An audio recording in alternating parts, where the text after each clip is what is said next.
did you know goldenrod makes an excellent tea?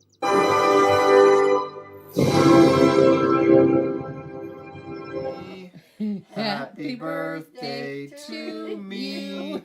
Happy birthday, dear Aaron. Me. You are a sad, strange little man, and you have my pity. Or what's inside. You suck. Finally, we're going to reveal the... Hey everybody, welcome back to Tomic's veteran of the comic book industry for 30 years I'm a writer, I'm an artist, and this sucks.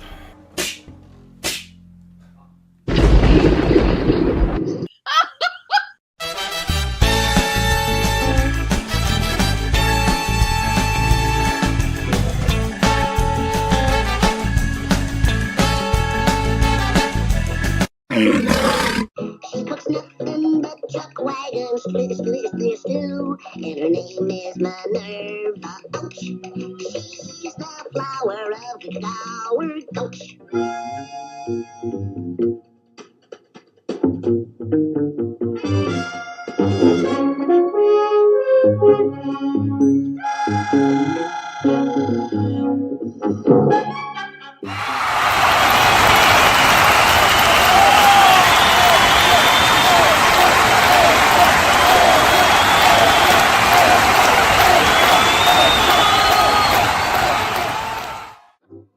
Don't start! We haven't left yet!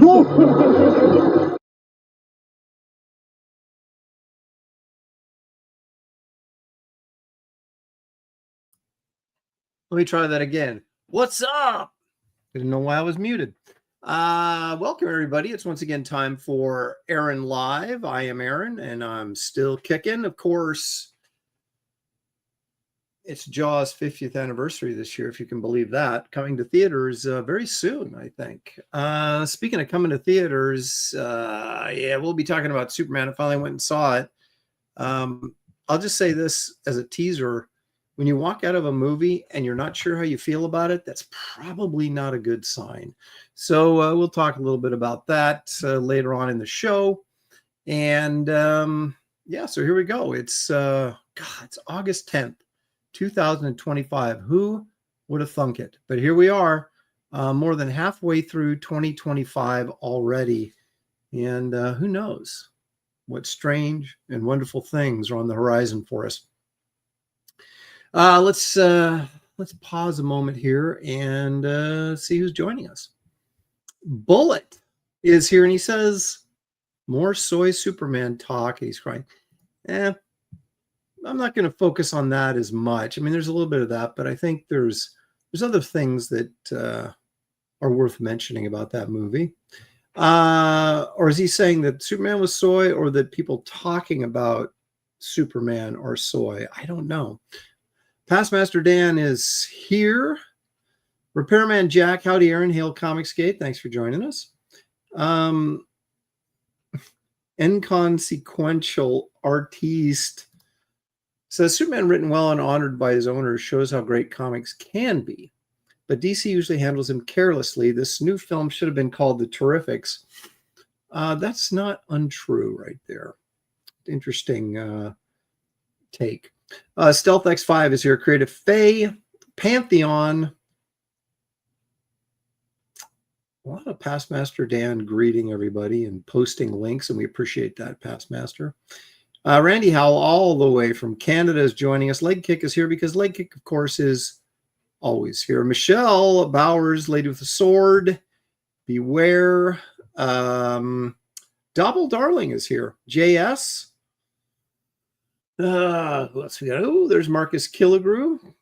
He's our purveyor of all things pop culture knowledge. NPC Oasis joining us. Did I already say JS? Well, I say it again.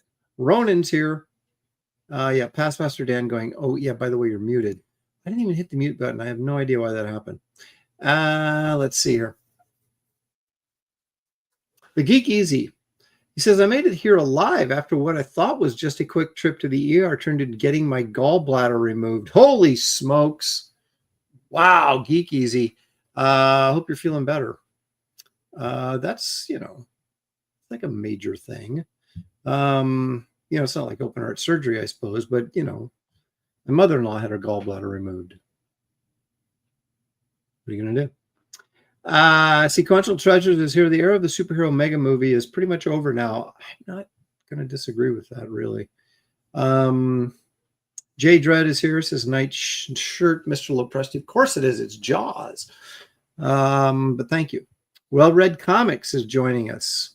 All righty, let's get into this. I have got a lot of ground to cover on this show. I want to, of course, point out that I was on early.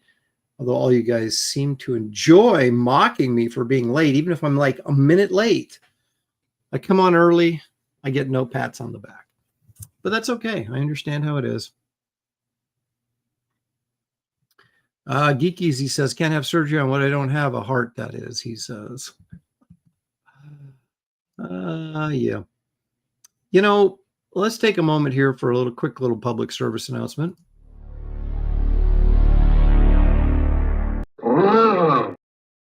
That's right. Like and subscribe. I'm doing this the hard way. There are tricky ways that you can increase your subs on YouTube, and I'm aware of them. And yet I wonder, getting someone to subscribe to your channel who's not really going to watch it all that much, or if at all, is that a benefit? If we do the slow growth model, that's just me showing up every week and begging you guys to subscribe if you haven't so far. It's a slower growth, but you know what? I think those people keep coming back for more.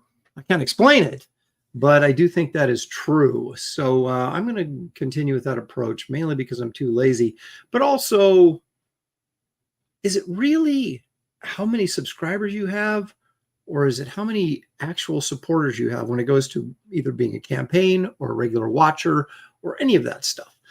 So, I think, I'm relatively pleased with my my approach, which may be completely wrong, but I'm doing it anyway. There's Spaceman's joining us. Thank you, Spaceman. Appreciate you tuning in, as it were. Okay, well, I did go to Trader Joe's. Why am I advertising for Trader Joe's practically every week? Do I see any advertisement money? Are they like saying, hey, Aaron, can we sponsor your program? No. And yet every week I'm plugging Trader Joe's. But here I am again. We went. And so that means I more than likely picked up a treat. Let's all go to the lobby. Let's all go to the lobby. Let's all go to the lobby to get ourselves a treat. Now, it's not a shock, right? Because I seem to rotate between about 4 or 5 different things. But again, the dark chocolate, good for you. Cherries, it's fruity goodness. So, it's health food. And that's how I keep convincing myself it's true. I wonder what the calories are on this. Let's see here. 130 per serving. How many of these do I get? I get 6 pieces for 130 calories. I'm eating this one kind of small one. I'm going to say 15 calories. It's like eating air at that point. So deliciously healthy.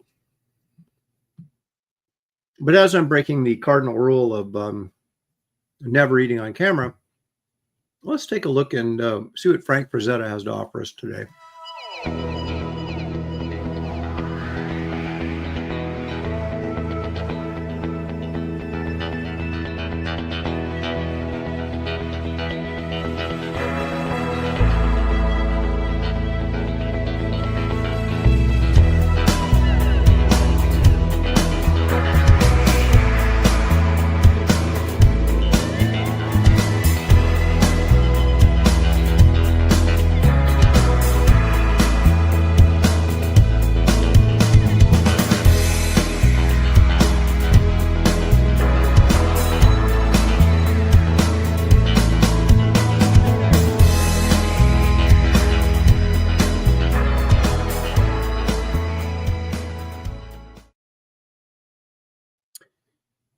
You know what I love about that painting from 1980?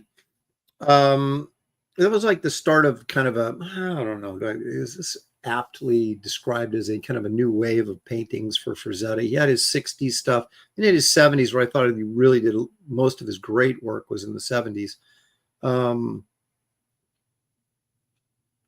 But then the 80s came along, and we had a whole new wave of, just when you thought Frazetta was going to step away and retire, he'd hit you with some good stuff. I love the color in this. I love it. And that's what attracted me to it. I also like the, the Mothman's kind of, weird and kind of fun. And you had alien ships back there. And then, of course, a damsel in distress and some dude trying to save her from the Mothman. I'm not really sure what the purpose of that painting was. I can't believe that. Now, I didn't know Frank Frazetta. I never met him. But he seemed to me like a guy who, if he was going to do something, he usually did it for money, not for recreation. And so I got to believe that that Mothman painting was used for something that maybe I just was unaware of. And not just for recreational painting, although, at that point he was doing books, had the Valentine books coming back of his art. And he was sort of a, what shall we say, a corporation unto himself. So perhaps he was creating art for his own products at that point. So I guess it wouldn't have been work for free, right? He would have done it with the purpose of putting it in one of his books, maybe using it as a poster or a print. I don't know. But again, I like the colors. And that's when I remember when I first saw it, I went, ooh, that's cool. So anyway, there you go.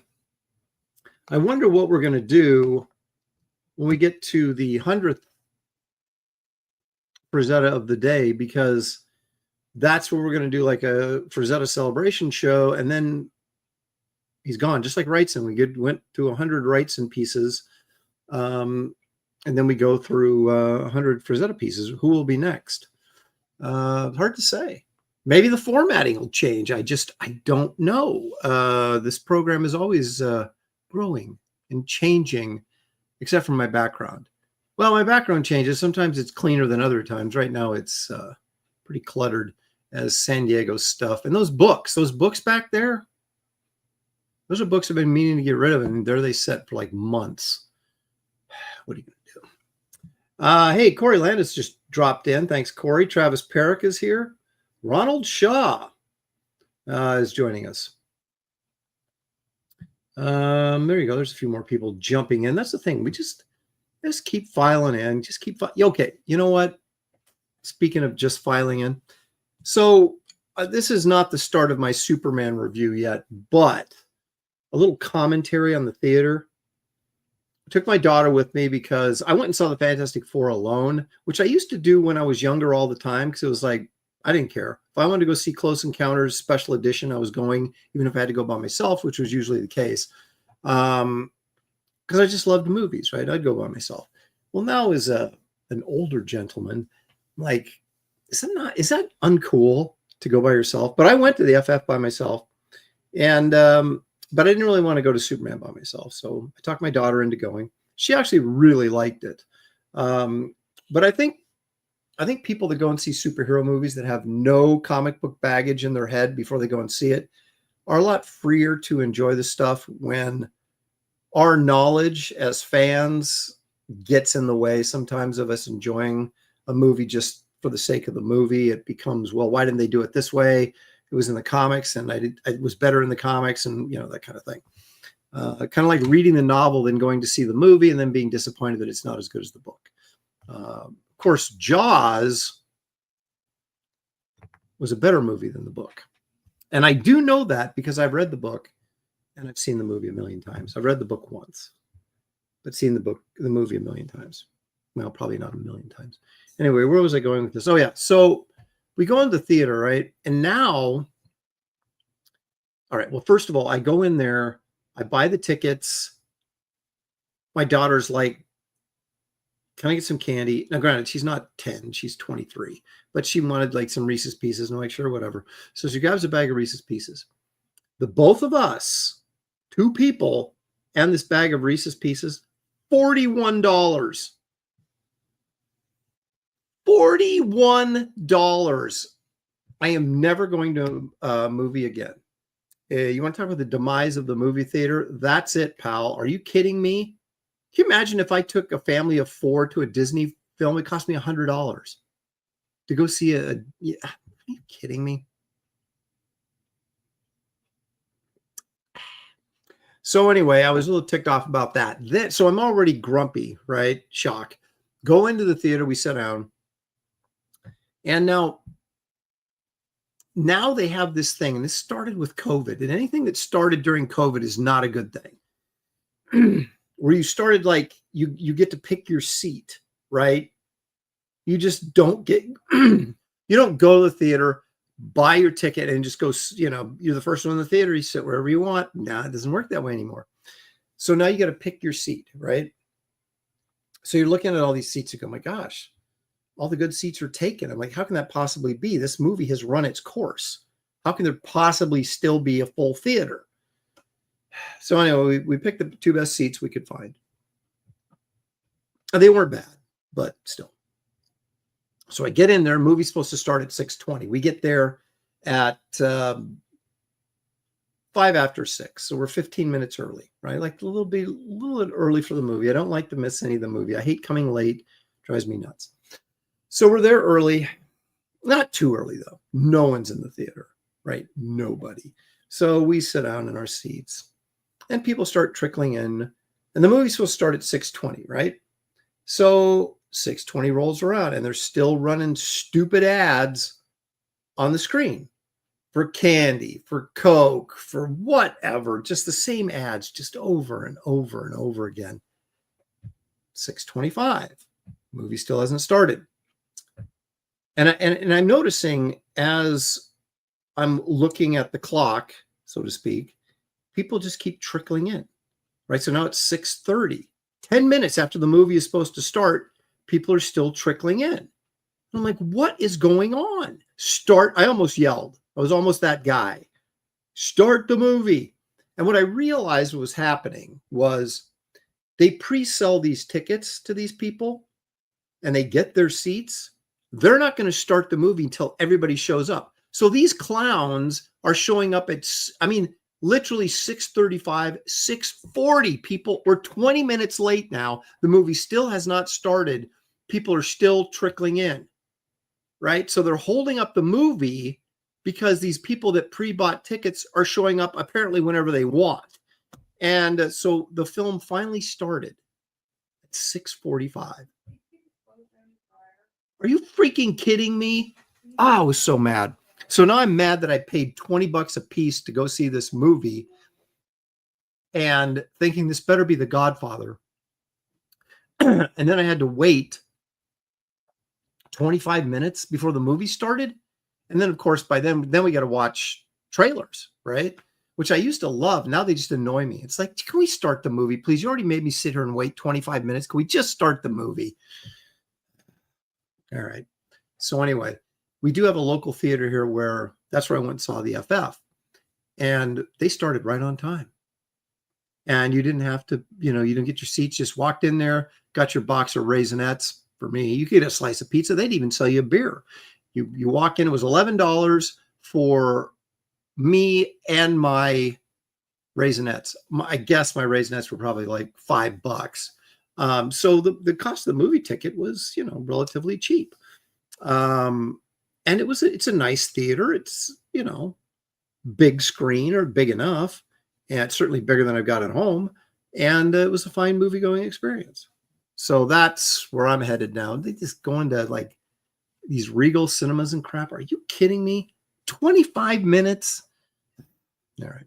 I better get off this train before my head explodes. Marcus Killigrew says, Aaron, you're way too grumpy to see movies. Yeah, clearly. Hey, there's Stealth X5 for $2 says, hello. Thanks, Stealth. Appreciate it. Duck Bacon has just rolled in. Gnomsky's here. Randy Howell, $100 easily. And Dino Palazzo says, my friend would sink in a burrito to the movie. my friend would sink in a burrito, sneak in a burrito to the movie. There it is. Dale A is here. I intentionally go to the theater where I don't have to pick my seat. Mike TV Dub is joining us.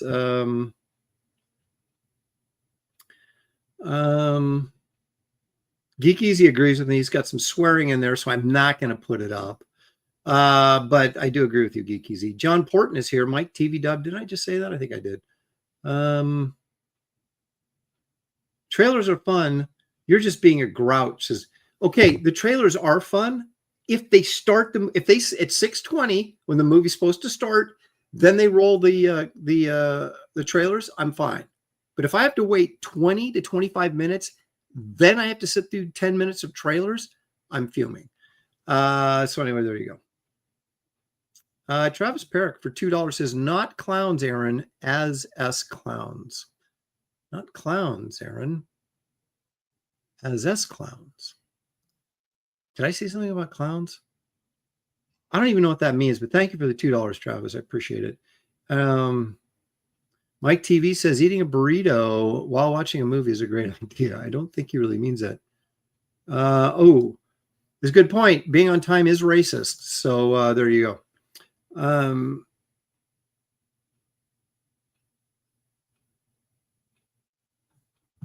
Now, Will Holloway is saying, no, it's standard now that the movie starts 20 to 30 minutes after start time. That is, of course, because of the assigned seating. I know it is.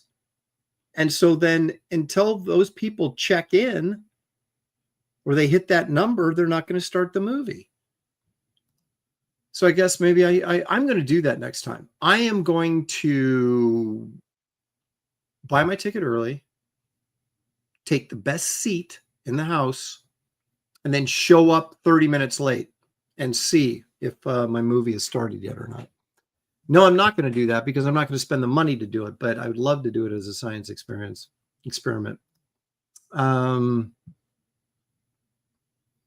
Okay, so enough of that. Now that I'm all mad, let's get happy again. And I think nothing makes me happier than doing commercial endorsements. And of course, once again, Wraith of God, Fear Hollow is the only advertiser on this show. So let me throw it out to you guys to back Wraith of God 3, Fear Hollow, the third installment of the graphic novel series featuring the Wraith of God and his partner Esther as they hunt monsters across the Old West.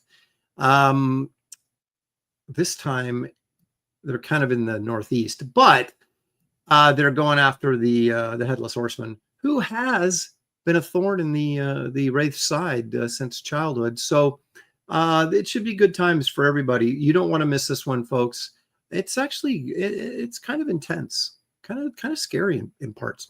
You have 4 cover options. This one I like to call cover A. It's by me, of course. But if you're not an A guy, you're more of a B guy, you go for cover B. This, of course, is the EC variant, if you will, of course, by me. Then the fan favorite, the 1972 Marvel version with the box cover and, made to look like a Marvel comic from 1972. It is, of course, by me. But the one thing I like to do is throw a curve in and offer you guys up a cover by someone other than me. And that, of course, is the great Chris Stevens doing this painted cover, which I own the original to. It's really nice. And you could back this as well. If it were me, I'd back all 4. That's just me, though. I don't want to, pressure anybody. The other thing I'd like to point out, as you can see, there's some nice color artwork here by Jason Wright. We got T-shirts, folks. That's the Bisley Wraith of God shirt right there, and the Keown Werewolf shirt. Now, as the kids say, these shirts are very metal. If you're a rock and roller, I can't imagine you not getting this shirt. If you're a Wraith of God fan, I can't imagine you not getting this shirt. If you're a fan of cool art on T-shirts, I cannot imagine you not getting these shirts.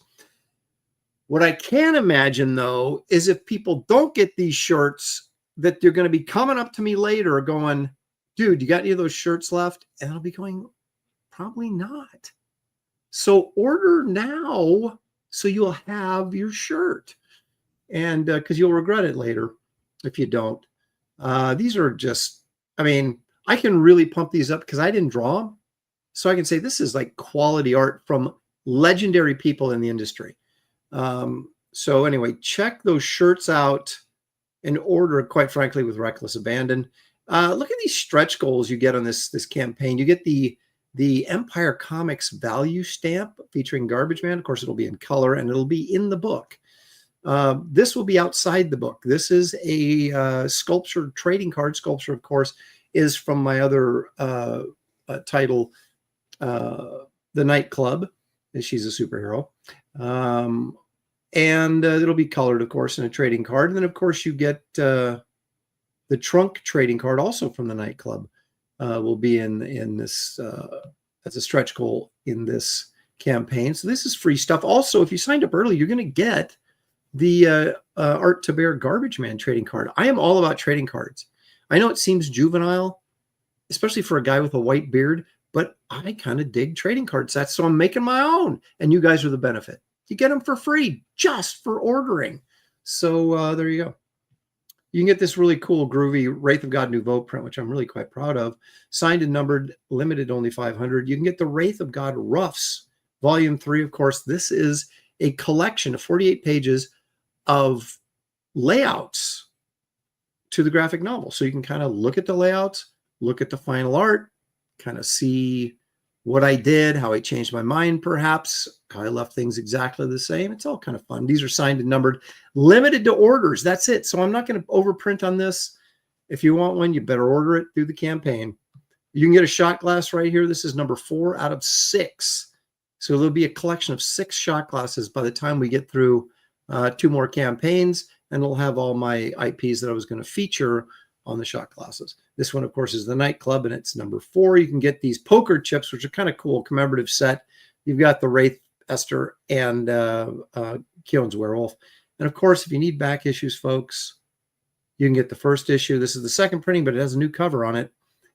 And you can get the second issue with the award-winning wraparound cover, of course, by me. I still got more artwork to put up for sale. Haven't done it yet, but boy, howdy, am I going to do it soon. So anyway, you'll find a link in the description of this video. It'll take you right to this campaign. If you haven't backed yet, please consider doing so because, gosh darn it, this thing is a quality form of comic entertainment. In fact, I posted about this on Twitter, but I can't show you the page because it's major spoilers. But I had this page and I drew it, penciled it, didn't ink it, thank God. I just penciled it. And I was looking at it going, I don't like how this plays out. I don't like how this scene is playing out. It's lacking the impact that I want it to have.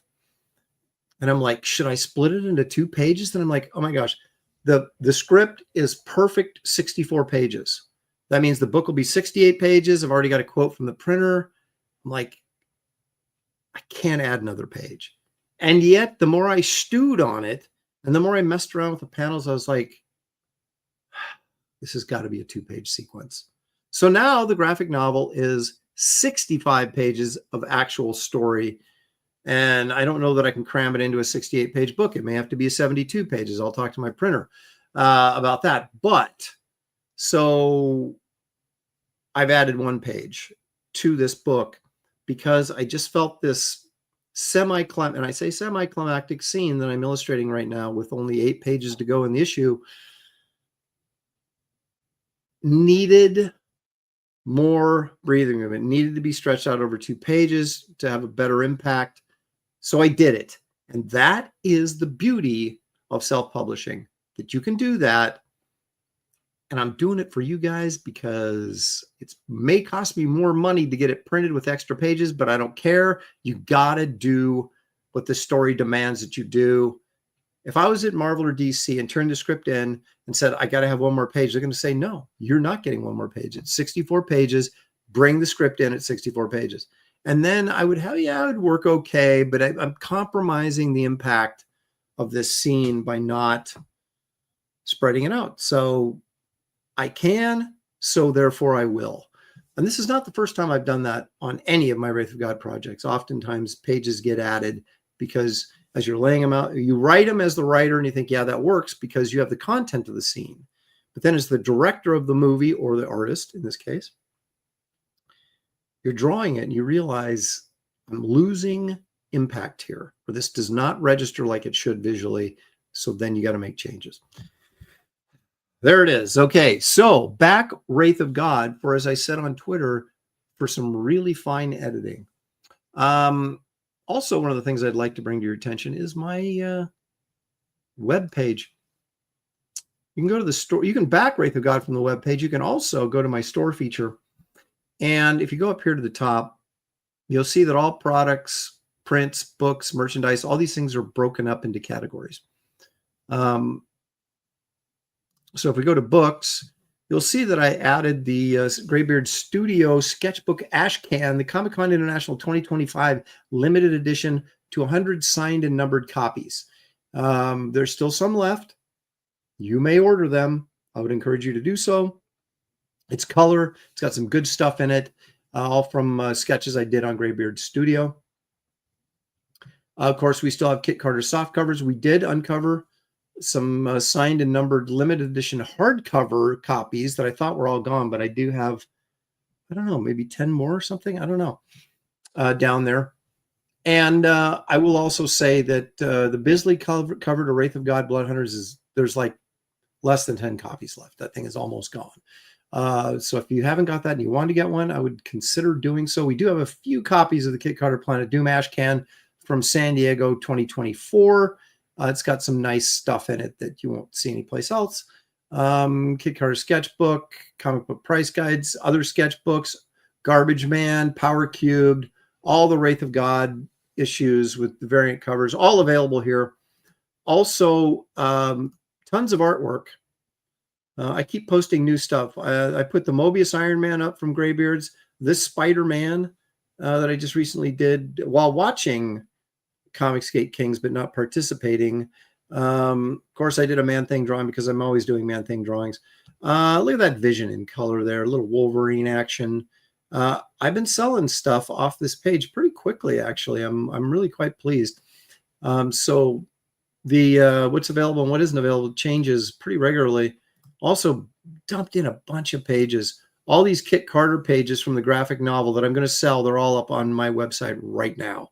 Also, some of the Kit Carter pages from the backup story in Wraith of God 2 Blood Hunters, which is the first appearance of Kit Carter officially. We got Swamp Thing pages in here. We got Justice League pages. I've got more that I haven't put up, but I'm getting there. I'm doing it gradually. So keep checking back on the old webpage for back issues, original art, all that kind of groovy stuff. You'll find a link in the description of this video. Thank you so much for paying attention to this advertisement brought to you by Empire Comics.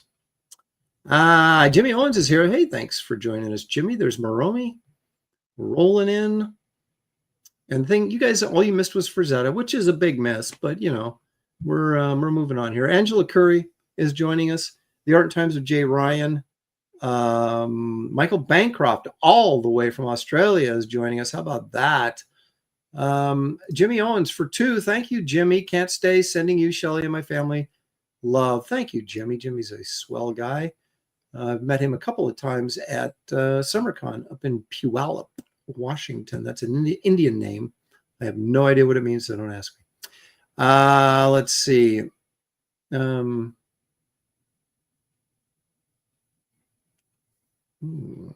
Okay. Some more commentary about movies and why they start late. All right. According to my schedule of events, we're now supposed to talk about Superman the movie, which I'm going to do. But first, a word from Geek Avenger for $10. Thank you, Geek. Appreciate that very much. You need to buy Wraith 3. I've ordered mine. Squeaky says, hi, everybody. Hello, and thank you for pushing Wraith 3. There's Corn Zenith, also all the way from Australia. We got 2 Aussies in the chat. How about that? All right. So I go to see this movie called Superman, James Gunn's Superman. Let me get this. This is going to cause some controversy right off the top, but my favorite Superman, just for an actor and their presence and all that, not any sort of commentary on the quality of the film, but just simply Christopher Reeve, still my all-time favorite Superman. Now, granted, I grew up with that movie, The Wonder. I was in junior high when it came out, and God, was just, you know, was just loved it. And, you know, this Superman remake with Brandon Routh, yeah, whatever. You know, Star Wars girl's Anna is gonna get all over me for this, but you know, what's his face here is, you know, he was all right. He was fine.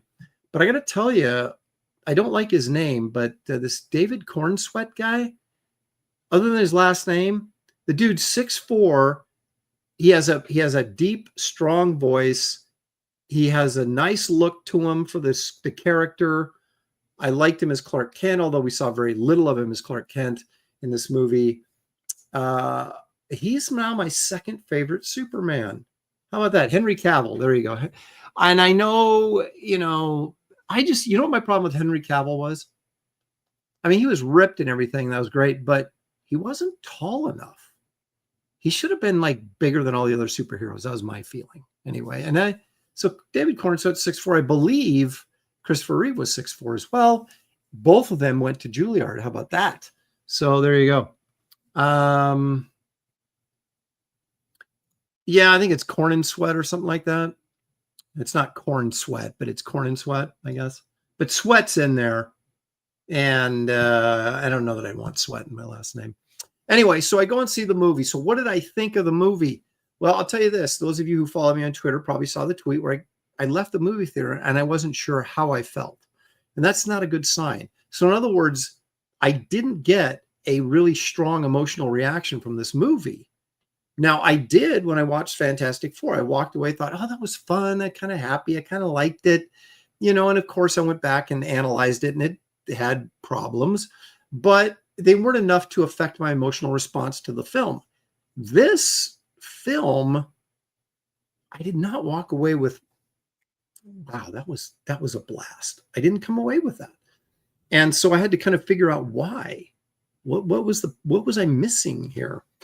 And so I'll tell you, I liked Corn and Sweat's performance. I didn't mind any of the casting. What I minded was how some of the characters were written. And I thought the guy who played Lex Luthor,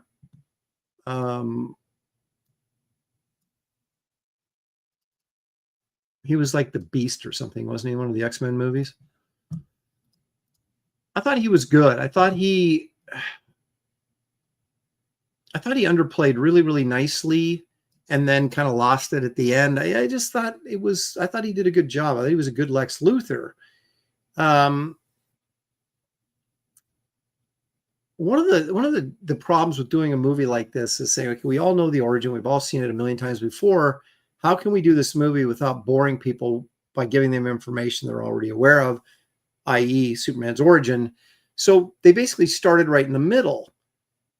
And I mean, not the middle of the movie, but the middle of Superman's overall story and his arc. And we never established why Lex Luthor hates Superman. That might have helped a little bit. You know, Lois and Superman were already in a relationship. I didn't really like that as much. I liked kind of that sort of thing where Lois is in love with Superman, but thinks, you know, Clark's an idiot kind of thing. And that was gone. So I missed that a little bit. One of the biggest problems I had with this movie was Superman constantly needed somebody else's help to get out of every situation he got himself into. And some people would say, well, Superman's too powerful. So we need a Superman that's a little bit more vulnerable to make interesting storylines. Either that or he, you know, just is constantly crushing everybody without any Well, I'm not talking about him getting imperiled. What I'm talking about is him not being able to solve the problems himself to get out of it, you know? And I'm not going to spoil it because I'm sure that there's some people that still haven't seen the movie. But he was in a lot of difficult situations in this film, and most of the time somebody was helping him out. And a lot of times it was his dog. So, you know, I thought this is a spoiler. I thought the kind of cameo appearance of Supergirl was funny, although it doesn't exactly set a decent role model for your heroes. Let's just put it that way. But again, within the context of the film, I thought it was funny. Within the context of the world of Superman, you're kind of like, do we really want Supergirl portrayed that way? I don't know. But the other thing, you got Lex Luthor, who's like so freaking brilliant, right? He basically creates something called a pocket universe, and we'll leave it at that. But it's basically created a whole universe that he has access through this interdimensional portal, right? He just has this. And I'm like, kind of be nice to see that sort of developed a little bit. And how did he get there? And what's his purpose for it? And it's just already there, right? And if Luthor is so petty and so hell-bent on revenge or destroying Superman just because he's jealous of him, which is essentially what, the motivation is, he could have become the most popular, loved person in the entire world, more than Superman, if he used some of his technology to kill Superman to actually benefit the world. Now you could argue that, well, he's a supervillain and he's such a narcissist and he's so into himself and he's so petty and all these other things that he just ignores everybody else and puts his great brain power to destroying Superman. Yeah, I guess.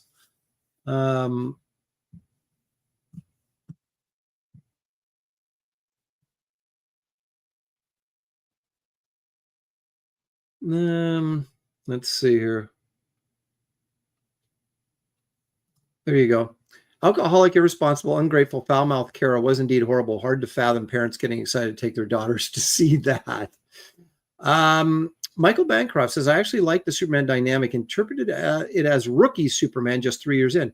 So you can bring a lot to this and get different responses from it. I'm not going to sit here and say that it's a bad movie, because I don't think it is. I think within the context of the film itself, if you just take that without bringing anything to the table, you can walk away and say, oh, it was a pretty entertaining movie or a pretty good movie, structurally sound, all this kind of stuff, lots of action, lots of excitement. It just didn't resonate with me. And I'm trying to, and as I break it down like we're doing right now, I'm trying to figure out why. And I think these are some of the issues. Superman wasn't what I expected, and maybe that's a good thing, but he has this great, I shouldn't say great scene, but a funny scene, interesting scene, where he's, just before he turns himself into the government, he's sitting there talking with Lois. And in the background, this interdimensional monster is fighting the Justice Gang, or whatever they want to call themselves, with Hawk Girl, Guy Gardner, and Mr. Terrific. And he's just like, Lois Lane's like, shouldn't you be out? He's like, nah, it's just an interdimensional thing. They've got it. And I can't even imagine Superman actually doing that. He would not do that. But it was, again, within the context of this scene, it was kind of funny. And I will say that the supporting characters were, Nathan Fillion as Guy Gardner. When they cast that, I was like, I like Nathan Fillion, but I was like, he's too old. And I still think he's too old. But he was hilarious in it. He was really funny, he was just doing his best Nathan Fillion stuff, and it was funny. I thought Mr. Terrific was really good. The guy, I don't know who the actor is, but I thought the character was really, the super smart guy that's like a crime fighter, but he's almost annoyed with it because he's so much smarter than everybody else, which I thought was really well played by the actor. And so I kind of enjoyed his moments. Lois, I hated at first, and I came to like her a little bit better as the movie went along. I thought her look was fine. I thought she looked like a Lois Lane. Her pantsuits these high water bell bottom pants. God, that was terrible. I don't know who dressed her in this movie, but it was like, no, I don't think so. But other than that, all right, whatever. With Lois Lane, that was fine. She acted and looked. She was attractive, but she still had kind of a look to her like this is someone who would be a newspaper reporter. And she had that kind of attitude. She was very tooty, which at first I didn't really like because she sort of really disrupts their relationship. But then kind of comes around and, behaves a little bit better as the movie goes along. But, I was fine with her. I thought Perry White was hilarious. He was just so stoic and so unaffected by everything. That was funny. That was a nice touch. But again, the metahuman guy that was beating up Superman all the time, I was like, come on. I was hoping for something different than what it turned out to be. And again, I know it's rookie Superman, as Michael Bancroft said, but I still thought Superman needed to take care of himself a little bit better. And then Metamorpho, I was thrilled that he was in the movie, but man, anybody who knows who Metamorpho is, he was basically Indiana Jones before he became Metamorpho. So he was wimpy in this movie, and it really irritated me. But, I only say that because I've written and drawn the character. And he could have put him in the same situation with the same result, but he was just too wimpy. It kind of ticked me off. So anyway, there you go. Those are kind of my feelings on the movie. And I know it's really a moral dilemma, not in the sense of like, I don't know, what we usually attach morality to in terms of like sexual morality or this had a more of a modern vibe to it. Like they were trying to appease a modern audience. And so you had weaker male characters, and it wasn't to the point where it was annoying, like, oh, there's clearly this wasn't a feminist movie. It wasn't political. It was, but it wasn't. I mean, the stuff was out there with obviously the Russian invasion of Ukraine. There was an analogy to that in this movie. But it didn't really come down and take sides. In fact, there was one great little throwaway line at the end where James Gunn's brother, when Lex Luthor is exposed finally, he says, well, one thing Republicans and Democrats can finally agree on, Lex Luthor is a piece of crap, or whatever he says. And that was kind of funny, So there was commentary on social media on this that I thought was kind of funny.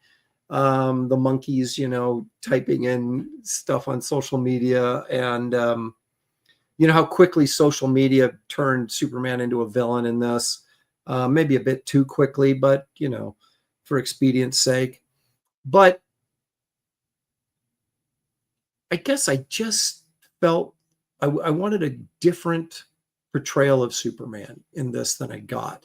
And it wasn't bad. It wasn't horrible. None of this. I know David Williams absolutely loathes this movie, and for a variety of reasons that I can't disagree with.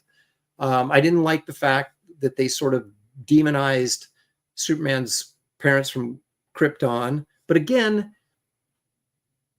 within the context of this movie, it was a nice trick to play on Superman, right? To get to what really makes the character of a man, right? I didn't really particularly like his parents, Mom, Pa Kent. They were total goofball hicks. And it's like, could people like that actually raise a son of this caliber? It seemed unlikely. So that was, I don't know if they were trying to say, hey, there are a lot of hicks in the Midwest, and why couldn't a couple of hicks picked up the baby and raised him? Well, certainly that could happen, but also I would have liked to seen maybe a more sympathetic portrayal of his parents, foster parents from Kansas. But overall, the dog was in it too much, but there was some cute scenes with the dog and all that kind of stuff. So it's really a mixed bag for me. I wouldn't say it was a great movie. I'm not even sure if I'd say it was a good movie. I think it was all right. And I think within the context of this film, not taking anything into it with you, it probably works fine. The problem is most of us have a really hard time because we do have a background on this stuff and we take that stuff in with us, and then we see characters misrepresented, and then it becomes a moral argument for us, right? It's like, well, Superman should never be portrayed this way. Well, you know, try to grade the movie on just on the merits of the movie. But the fact that I walked away sort of feeling ambivalent about it means that it missed the mark someplace. And, you know, when I walked out of Raiders of the Lost Ark, I was like, why can't I be Indiana Jones? Why can't I have a life of excitement like that? And it was just, God, it was such a great feeling. Same with Star Trek 2. I just walked away going, man, that was great. I didn't do that with this. In fact, you could argue Indiana Jones is a better Superman than this Superman was. You know, his Clark Kent is obviously when he's the school teacher, and then he becomes Superman when he becomes Indiana Jones. So anyway, that's, of course, an argument for another day, but there you go. I wouldn't go see it again. I wouldn't recommend it, but I wouldn't tell people not to see it. It's one of those movies where I actually encourage people to see it because I want to know what their reaction is to it, because I'm just so ambivalent to it. I just don't know. And I still don't know. I just don't have any real strong feelings one way or the other, which is kind of disappointing, but there you go. Okay. That's my feelings on Superman the movie. Your mileage may differ. All righty. So what's next on the old agenda? Oh, here we go. There's something we haven't done in a while, because I know you guys are always wondering what I spend my money on. And it's never anything that you would probably spend your money on, but I am who I am what I am. I am who I am.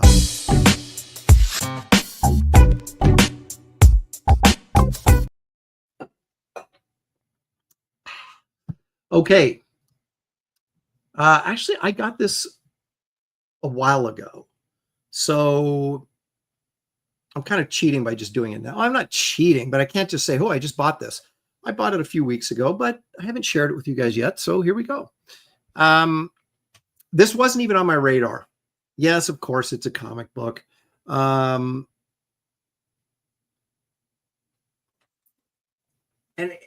I just got this because I think it's a smart buy. And it was at a great price. And that's what drew my attention to it, right? But it wasn't on my agenda. It's a book that I would like to have had, but it just wasn't on my agenda. But I got it anyway because I thought, great investment book and a really good price. Yes, I got the first appearance of Bullseye in a 9.2. How about that? Off-white to white pages. Origin. And now this is interesting. You guys that are Daredevil people. It says origin and first appearance of the new Bullseye. Who the heck was the old Bullseye? I thought this was the only Bullseye, was this guy. This is the new and original Bullseye. Am I wrong? But anyway, it's the first appearance of the Bullseye that we know and love. Bob Brown and Klaus Janson did the art on the inside. And I thought Gene Colan was in there, but no. And Rich Buckler gives us the cover, which that's a pretty solid cover. Buckler was okay. I mean, he was a notorious swipe artist, but when as a kid, I was totally on board with this stuff. And I think that's a solid cover right there. And plus a startling new job for Matt Murdock. So not only do I have the first appearance of Bullseye, Daredevil gets a new job. I think that's important. You want to know what's sad? Let me tell you a sad story. Please get out your Kleenex. I bought this comic off the newsstands for 25 cents when I was a kid. Later, it got involved in a mega trade for Spider-Man #2, which I no longer own because I sold that. But yeah, I had this for 25 cents, and let's just say paid a couple $100 for this. But again, I think it's a good investment, and it is a key book. What do you guys think? Michael Bancroft, new Bullseye, now at 15% more bull. I think maybe you're onto something. How in the heck are you supposed to read that? I'm not reading it. I've already read it. Okay. I'm collecting it now. I've read it already. I read it when it came out, man. I was right there reading it.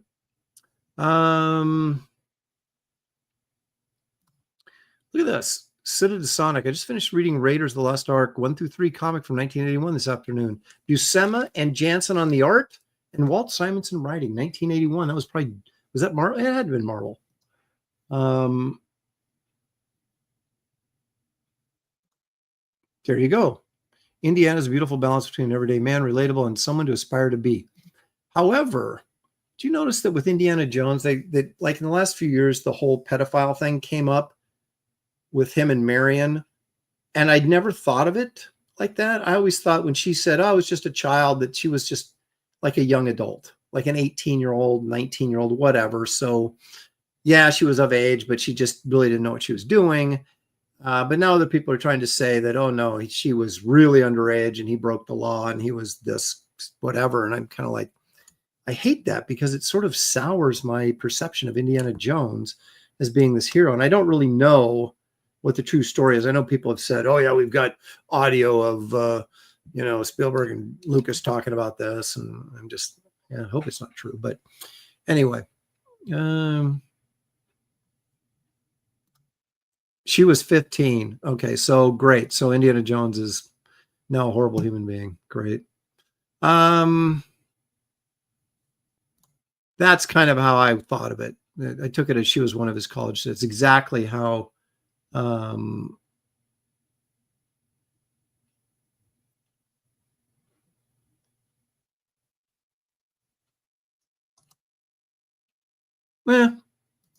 it's true, but times were different then, of course. No, that's true. I mean, how many times did my grandmother got married when she was 16 to my grandpa, who was like 30 at the time. I mean, that stuff happened all the time. But these two didn't get married. So naughty. Anyway, we'll just we'll get off on that road. This is an interesting take. I think Superman suffers from Gunn's picking character actors, then picks a lead male and makes him the butt of jokes.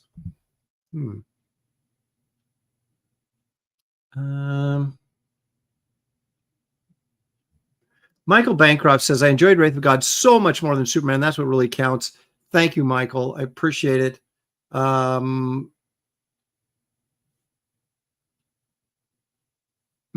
When you only lived till you were 30, 15 was middle-aged. That's true. Ooh, that was Spielberg's edition. Go figure.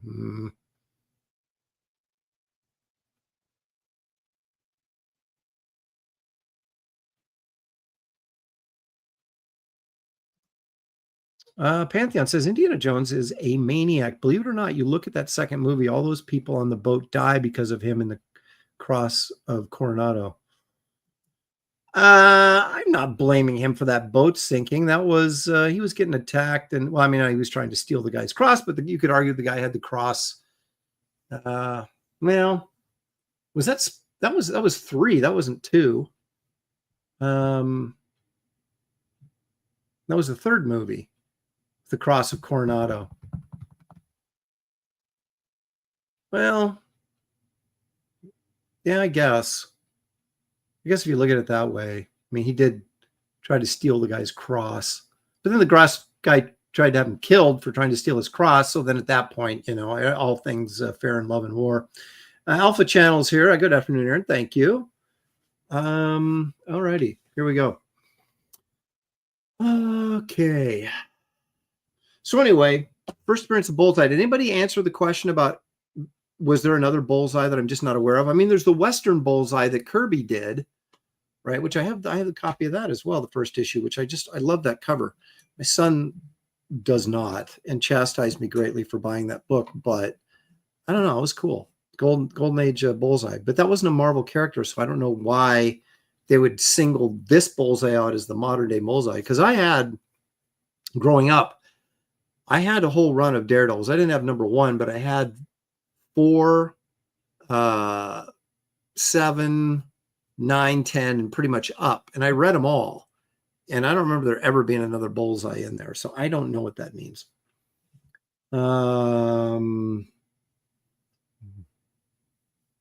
Well, Indiana Jones was not, above killing people, that's for sure, which was, kind of fun.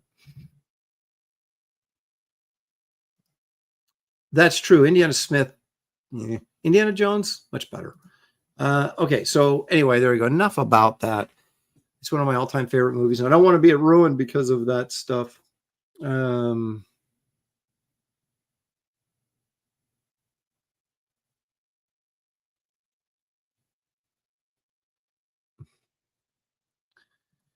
Now, what is that? Okay, so to be fair, Lucas wanted Indiana Jones to discover the monkey was a secret agent and tell Sala about it. Lawrence Kasdan refused, calling it stupid. Now, what does that got to do with anything other than Lawrence Kasdan's a freaking awesome screenwriter? So, and I like the thing with the dates, bad dates. All right, enough of the Indiana Jones talk. Okay, so let me show you guys an artist that maybe you're not familiar with. And that's why you come to this show, is for educational purposes. And I'm here to educate.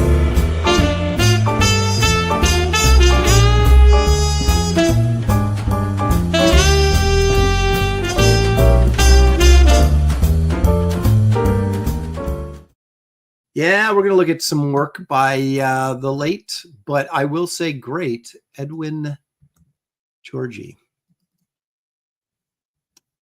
This guy's color work is, how should we say, striking. I really like it. You guys, you know, of course, you, as always, you can judge for yourself. I'm not here to tell you what to think. I'm simply here to make you think. Look at this.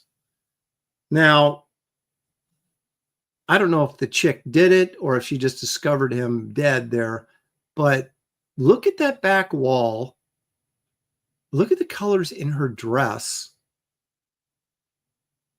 And yet, look how beautiful that face is, and the figure work is right on the money.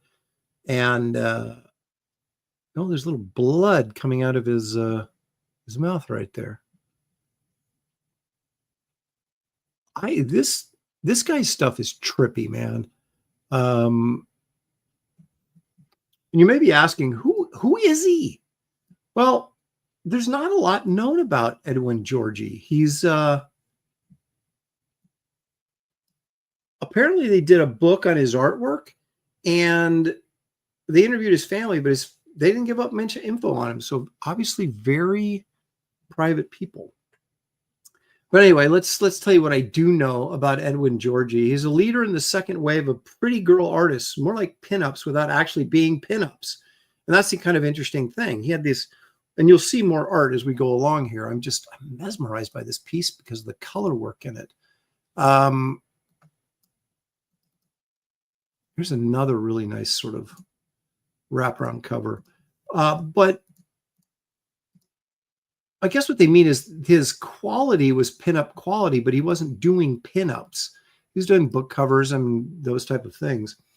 Now, this is the interesting thing. This dude was largely self-taught, learning his way up in ad and art agencies. He was a pilot in World War I who got shot down and was survived.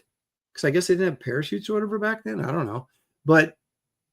And so he was like rehabbing for a year. It took him a year to recover from this crash in World War I. Now, his style ranged from simple posteresque lines and colors to his more famous pointillist. What does that mean?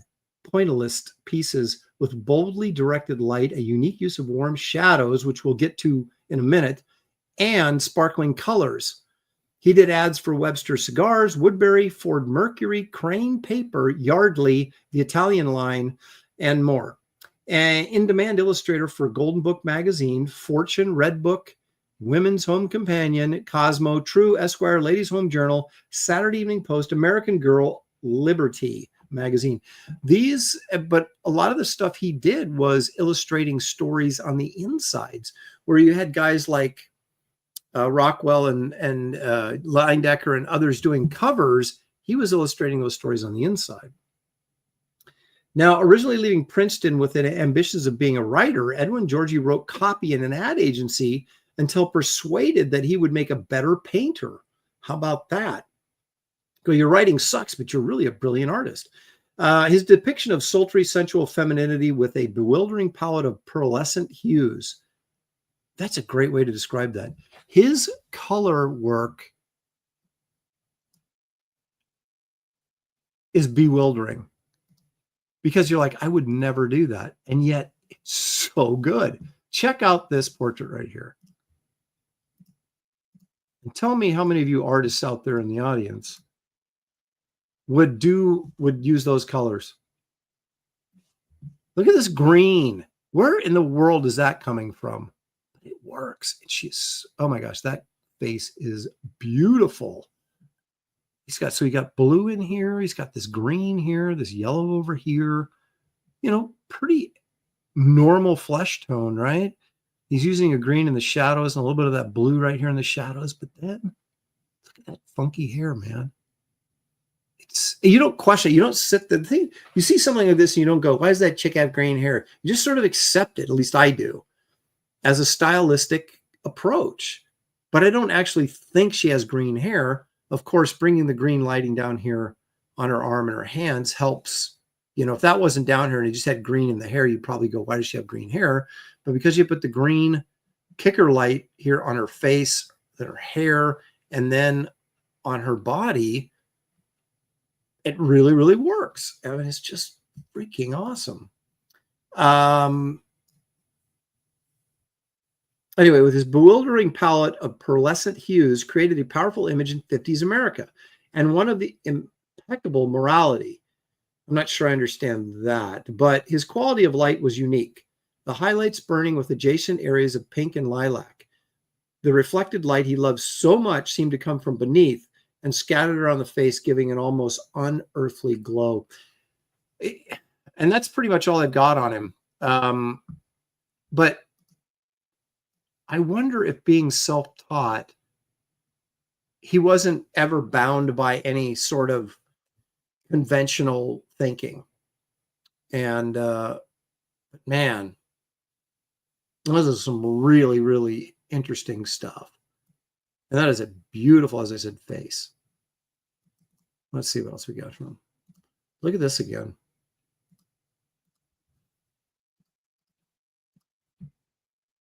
So we got kind of a Doris Day looking character smoking a cig, because that's what they did back in the day. Look how that dude fades into the background. Now, he's not using cool colors on him. I mean, he is on his shirt back here, which kind of blends into the background here. But that's a warm face. So what is he doing here to get the separation? He's not giving us any real dark shadows in his face. It's all mid-tones, right?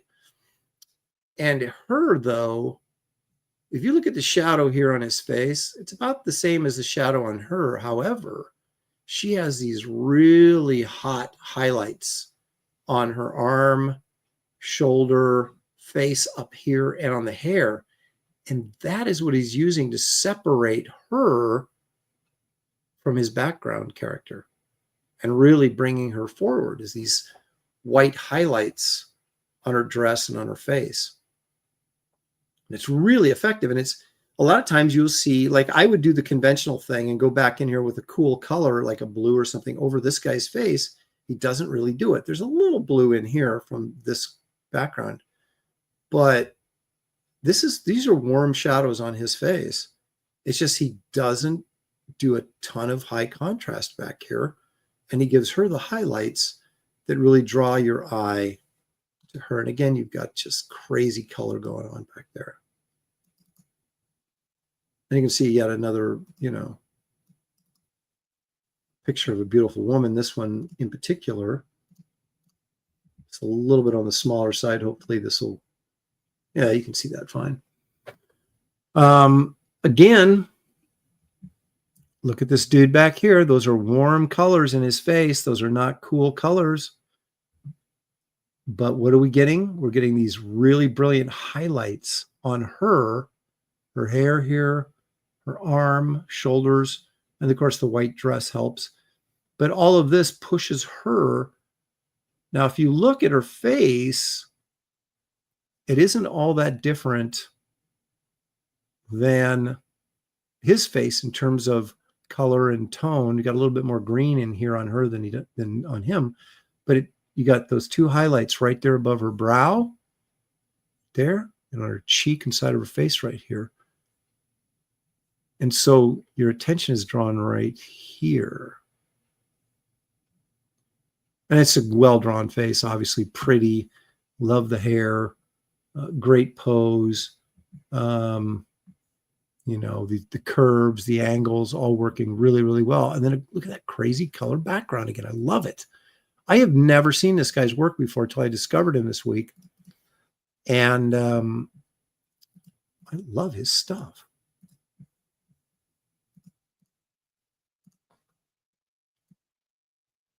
So another nice one.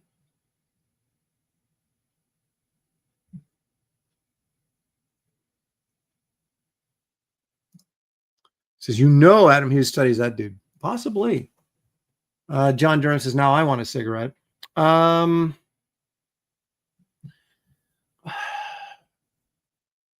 what I could see, he used most of his work looked like it was a combination of gouache and or acrylic, but he did oil paint too.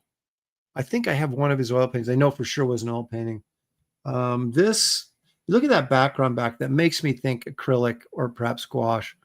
A lot of these guys in advertising back then in the 50s and 60s used that. It was quick, dry, medium, obviously. And I'm sure a lot of this stuff had to be turned around really, really quickly.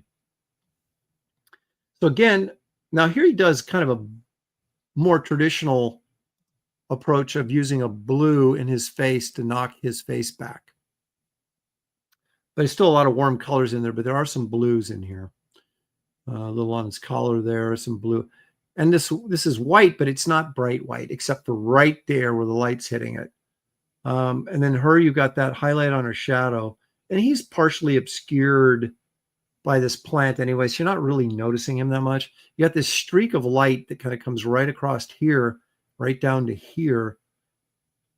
And although most of her face is in shadow, you have these white highlights here on her cloak, I guess, and then on her dress. So you're really getting this sort of highlight here, and then it comes down, picks up here again, and all the way down like this. You're getting sort of this, you know, you can argue whether or not that highlight on the back of her like cloak here was probably not the best idea, because I don't know if you want to be looking over here. There's no point to be looking over here. So maybe if that had been doled down and put into shadow, you know, but again, who am I to criticize this guy? He's freaking genius.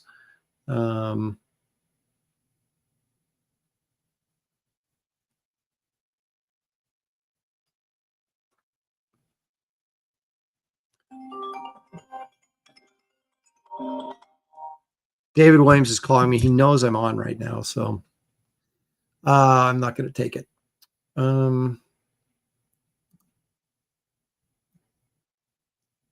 I don't do good talking on the phone and trying to. All right, look at this one.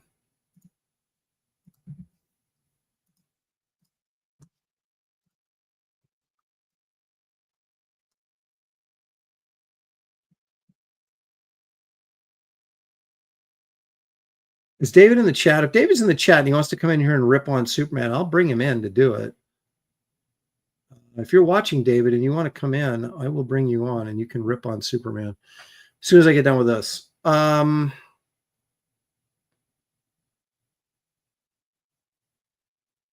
don't know. Was this an oil painting? This might have been. I don't know. Can't really tell. Scan's not that great.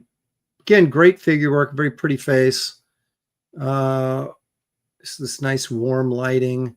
Look at this like crazy blue light right here on her arm.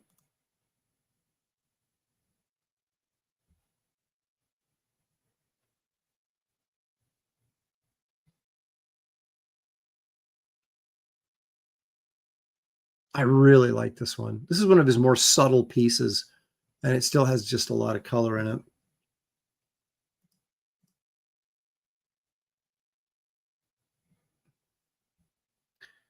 All right, hang on. David wants to come in and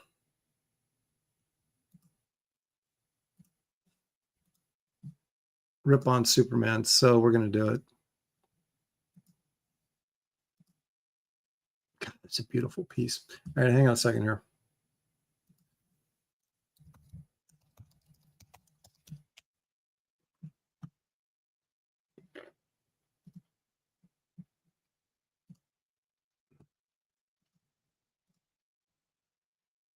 All right, David, I just put the link in your Twitter, our Twitter conversation back there. So you may jump on.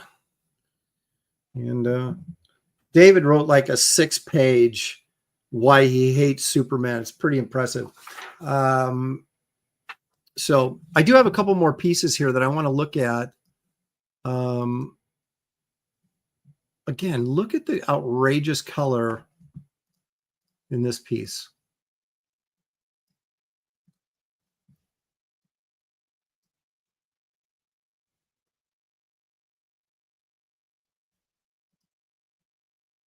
Isn't that fantastic? All right, everybody, please welcome our good friend, David Williams. All right, David, we have to get through this, looking at these paintings first, and then you can rip on Superman, all right? Let's rip on these paintings because they suck. No, you think these paintings suck? You crazy? No, I'm just kidding. Oh. Look at the color, man. Can you believe the way this guy's using color? I know. It's amazing. He put every color in the spectrum, and it looks right. Yeah. And the guy's self-taught. I mean, it's just like crazy. Oh my gosh, look at this. Marcus Killiger says, we're saved. Of course, referring to David showing up. I haven't had to do this in a while. Let's not forget whose show it is. Hey, Marcus, let's not forget. All right, I got a couple more here, and then I'll turn the floor over to you to give us your take on Superman. No, take your time. Take your time. Here's another just face I really like. Look how loose that hair is. Look at that, what he's using with that white to highlight that black hair. Yeah.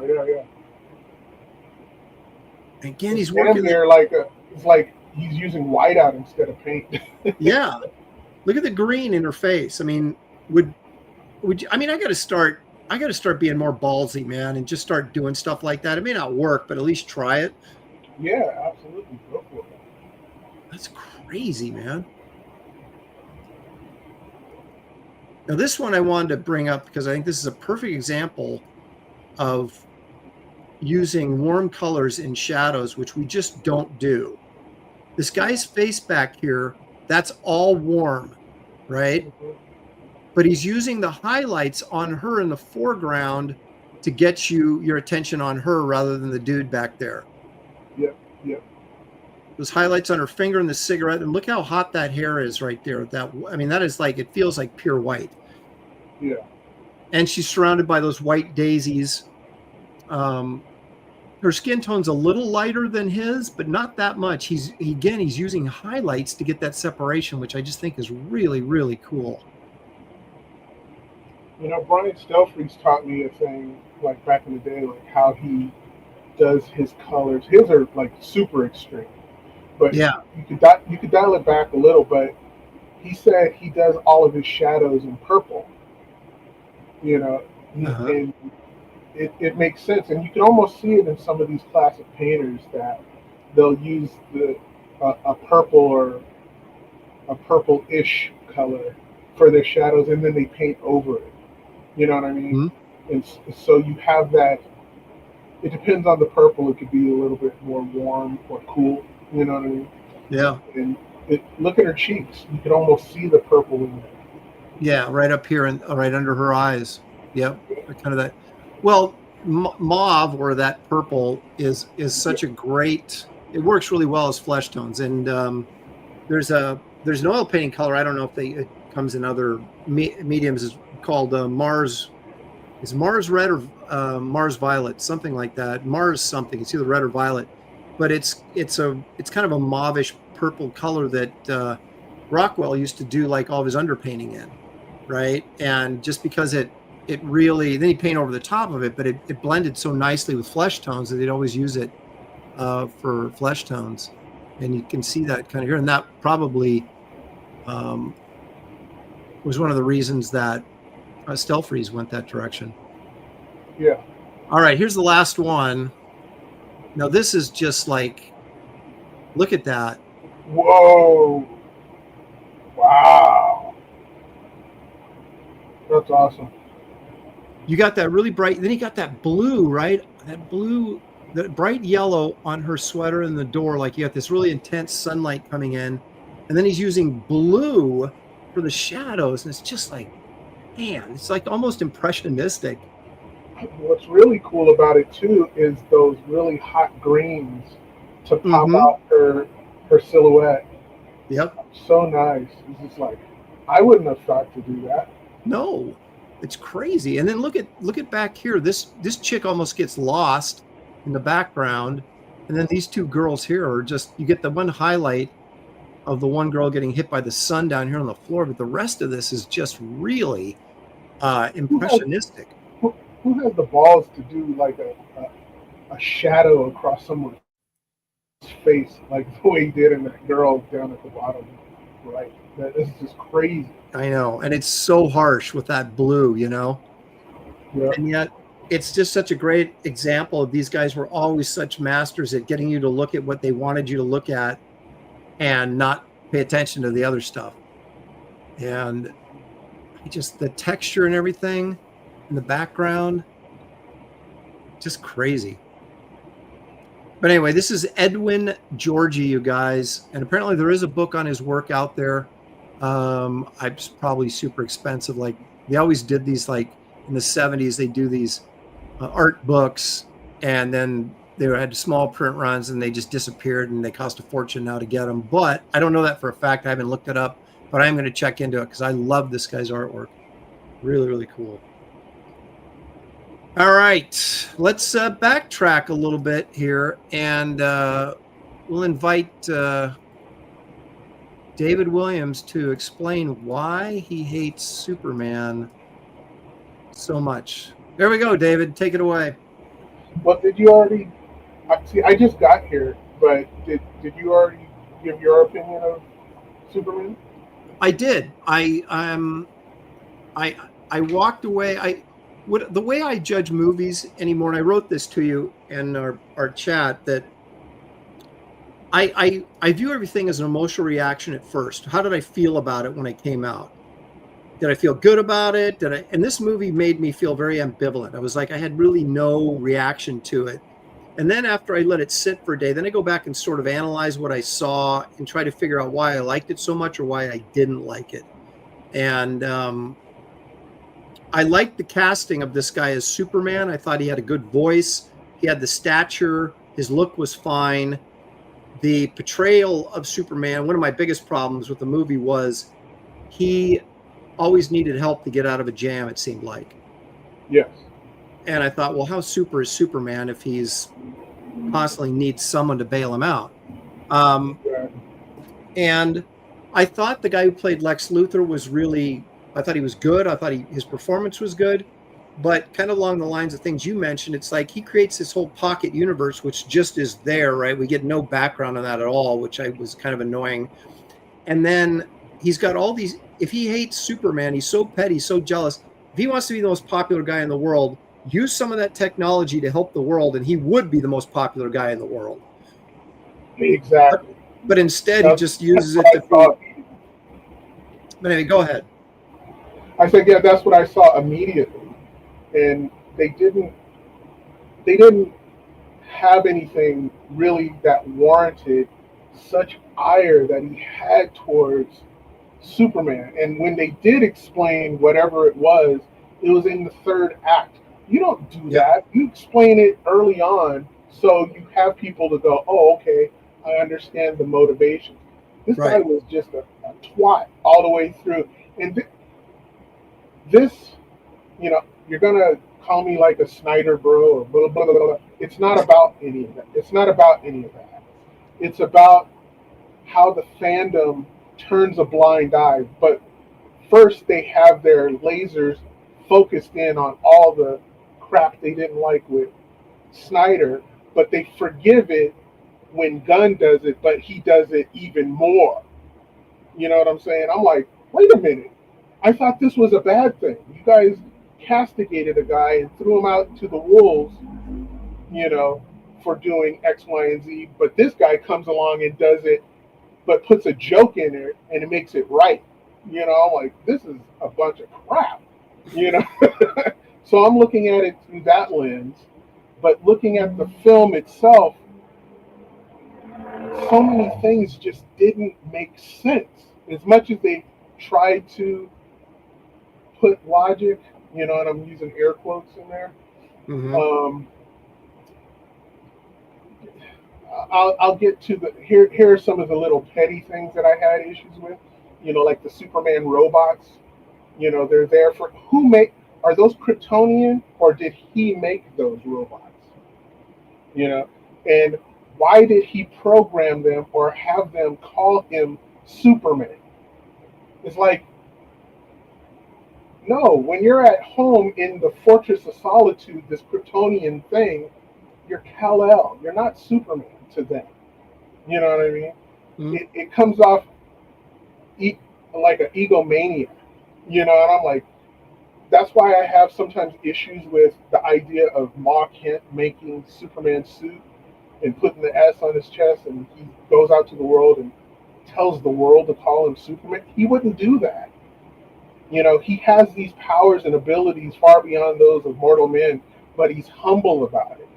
Society calls him Superman. He'll acknowledge when people say it, but if you were to ask him what his name is, he won't lie. He'll say it's Kal-El. He won't tell you it's Clark because that's another persona that certain people have access to. Not everybody.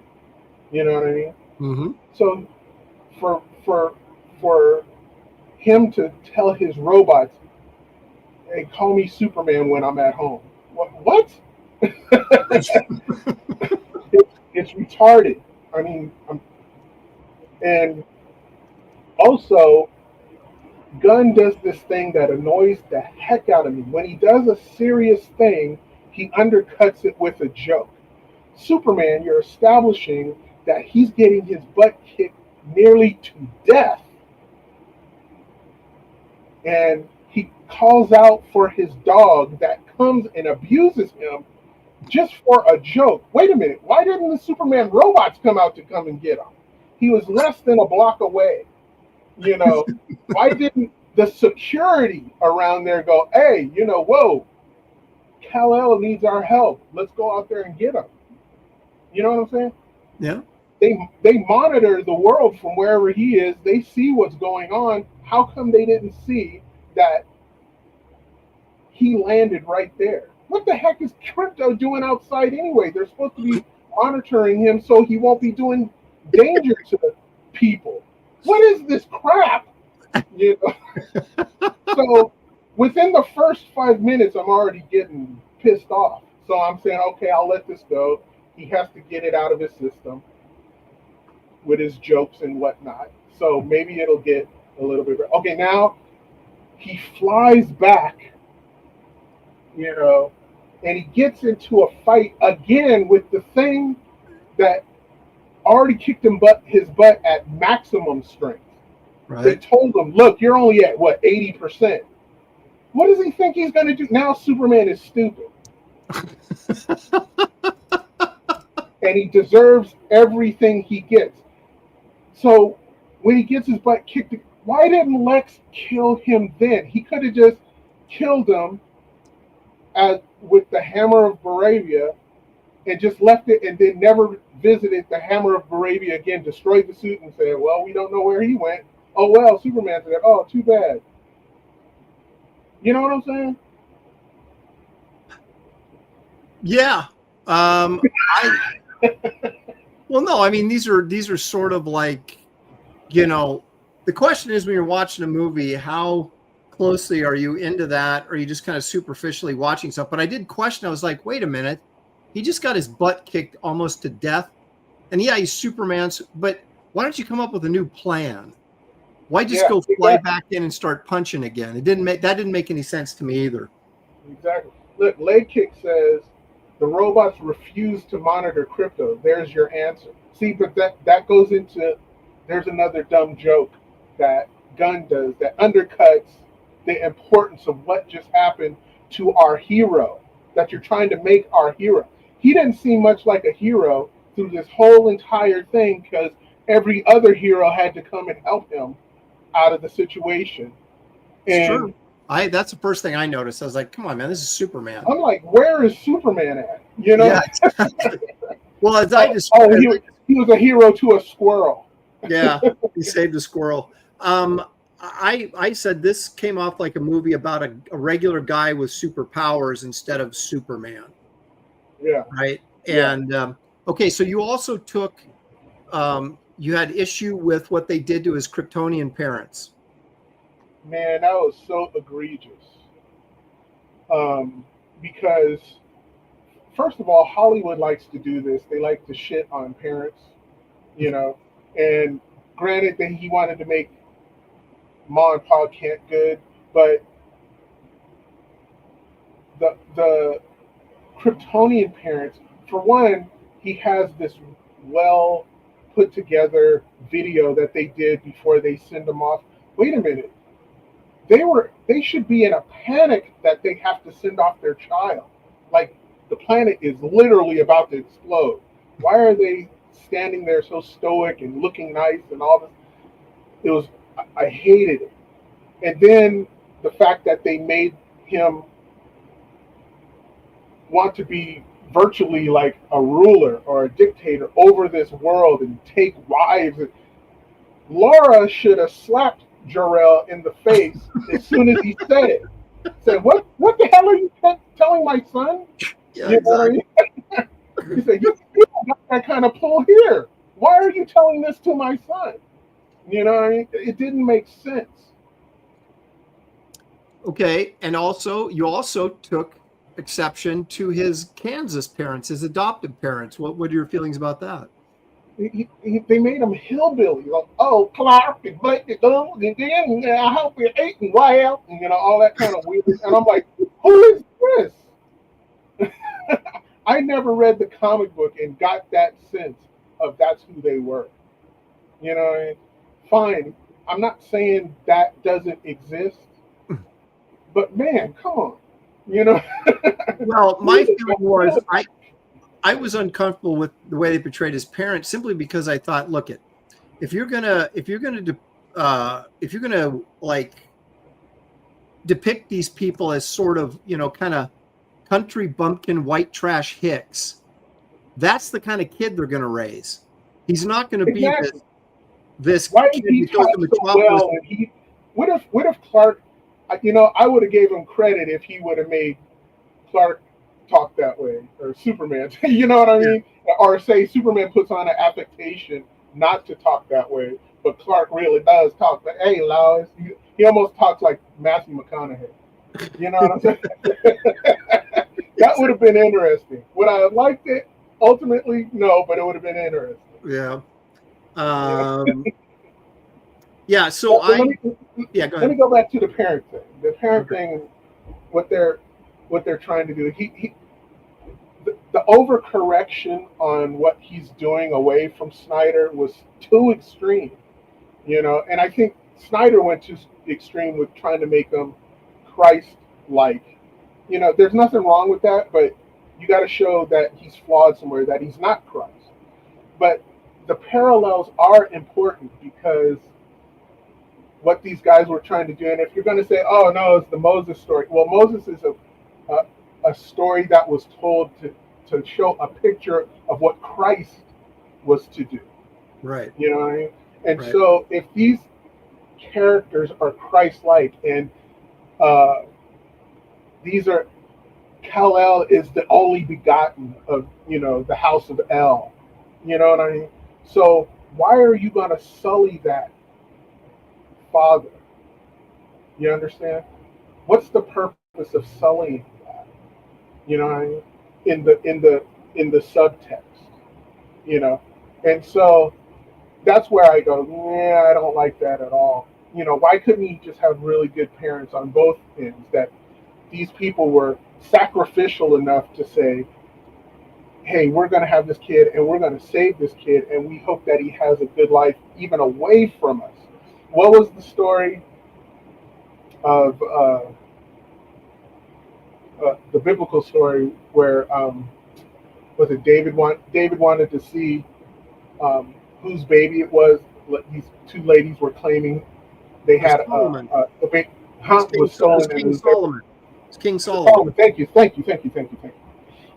And he said, okay, I'll solve this for you. I'll cut the baby in half, and I'll give you your half, and you'll have your other half.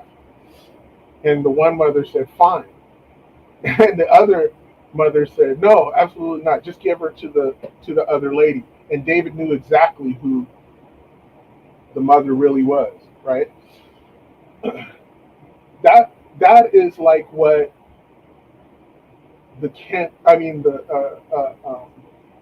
Jarrell and Laura did.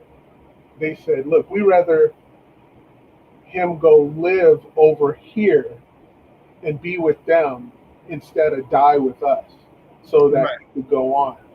That shows that they have character, a strong character for life and for wellness of their own child.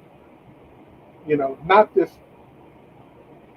fleshly weird thing that Gunn wants to put out there. Like, yeah, go and tap all the bitches you can and all this kind of stuff. Like, come on, man. Well, they do have two choices as his parents. They're either benevolent and they say go help humankind because you're better than them, or they're a-holes like they were in the film and they say, hey, you're better than all these people, take over, rule with an iron fist. And you're kind of like, and within the context of the movie, obviously they were trying to make the point that his real parents were the ones that raised him, not the ones that spawned him. And so therefore we're going to show what a great moral character he has, because he's not like those parents. It's what he learned from his earthly parents that made him who he was, right? The choices he made and all that, yada, yada, yada. But I still think you can do stuff like that without sacrificing, the moral tradition of the character. Now, the question, though, is, you pointed out a lot of technical, fundamental problems with the script. Do you like this movie better if you don't come in with baggage, like what you already know and expectations of Superman? Because my daughter saw this movie with me and she really liked it, just enjoyed it on a very superficial level. Of course, absolutely. It is one of those movies where you could take your brain out and just look at the pretty colors and just go, look, like even Perry White, he said the thing, don't call me chief. That's all he was hired for. Why you would hire such a talented actor just to say the lines that you already know is dumb. But yes, a lot of people they're actually not catering this towards me. They're not catering it towards a person who grew up on Superman and knows everything about Superman and loves Superman. They're catering it to a new audience that has a casual understanding of Superman. That even goes as far as to say even the first Donner film was filmed that way as well, because they weren't slavish to the comic book. They did whatever they did. They even did stuff in Superman 2 that comic book fans were like, wait, he could pull a cellophane, S from his chest and encapsulate a guy. When did that ever happen in the comics? You know what I'm saying? Yeah. We do weird stuff, but we forgave it. I sort of describe this movie as kind of a movie that has modern moral sensibilities as opposed to traditional moral sensibilities that say we grew up on and an older audience was. And they were, and like you said, they're gearing this towards the TikTok generation, right? And so being true to yourself and doing the right thing by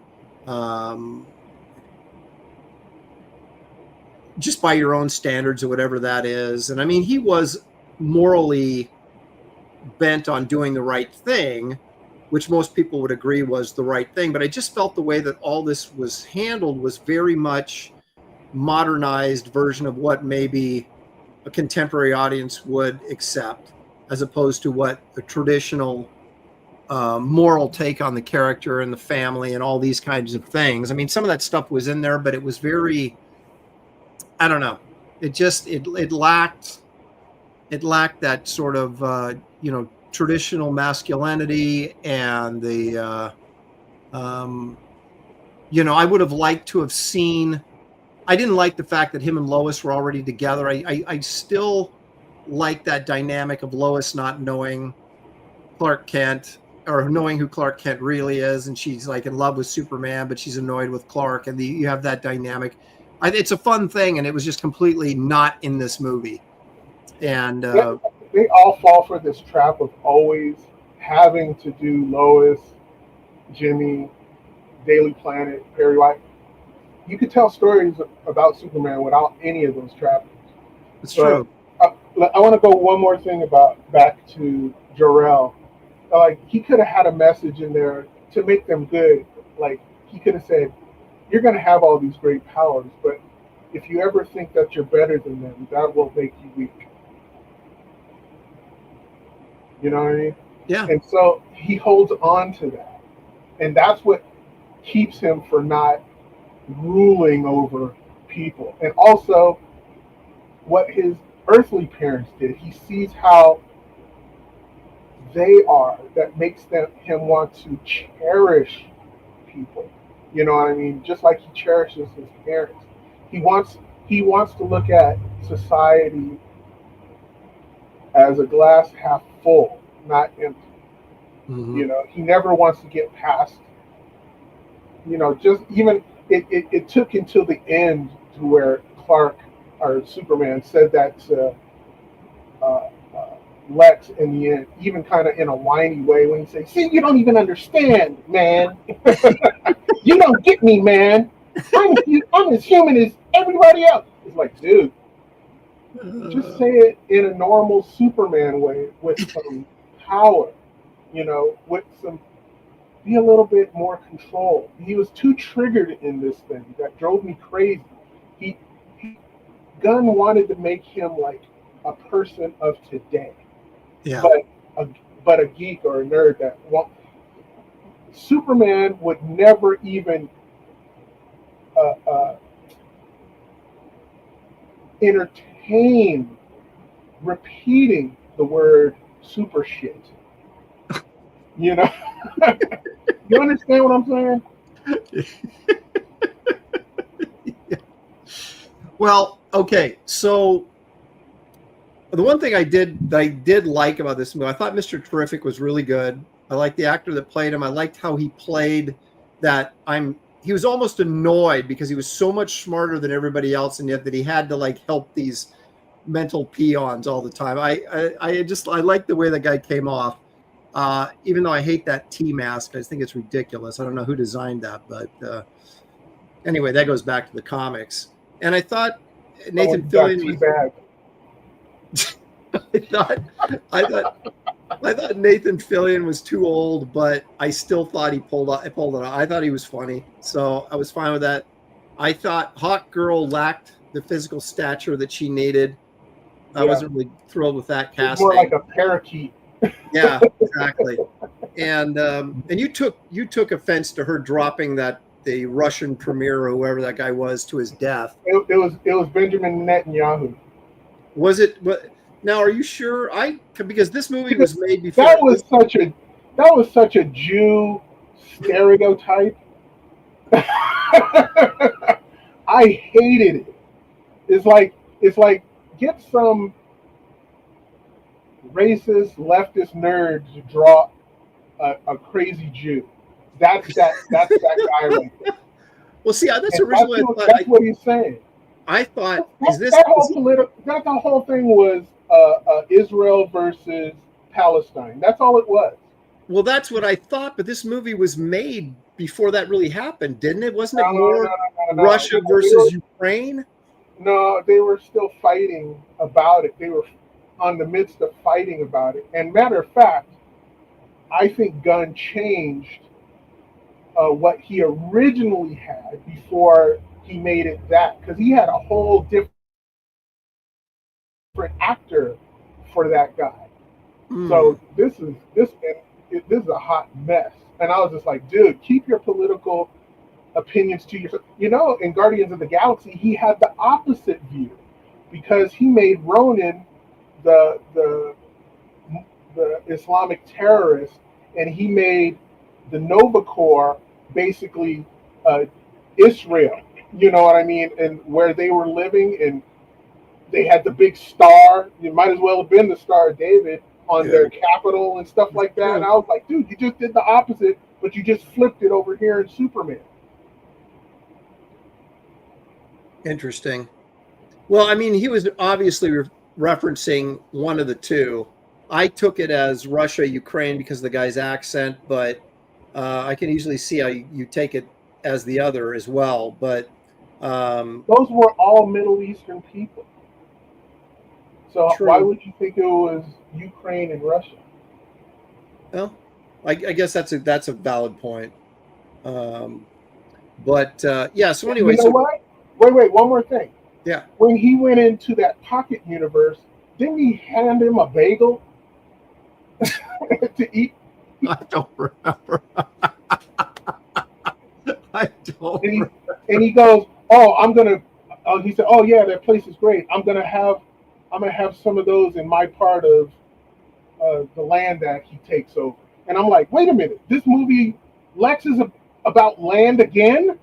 This is like oh my goodness, I can't.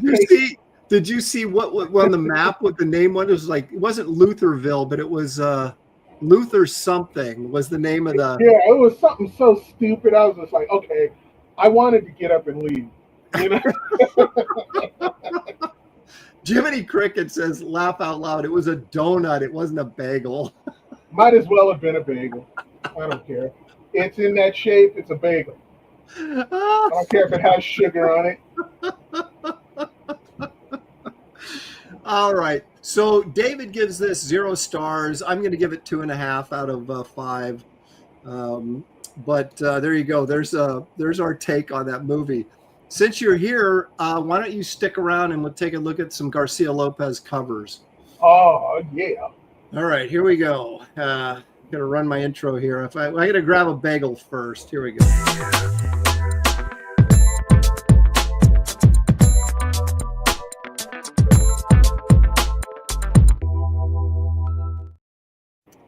This guy has 4 names. I only put 2 of them in there, Garcia Lopez, because it's Jose Luis Garcia Lopez. Now, I don't know. We might get into a fight over this, but I guess that makes for better programming, right? So I've always liked Garcia Lopez, but I always thought that his work lacked like some zip to it. It was just like, well drawn, but lacked some stylistic elements that would have made him a bigger name. I mean, he's an artist. All the artists know him and love him, but the fans are just sort of, you know.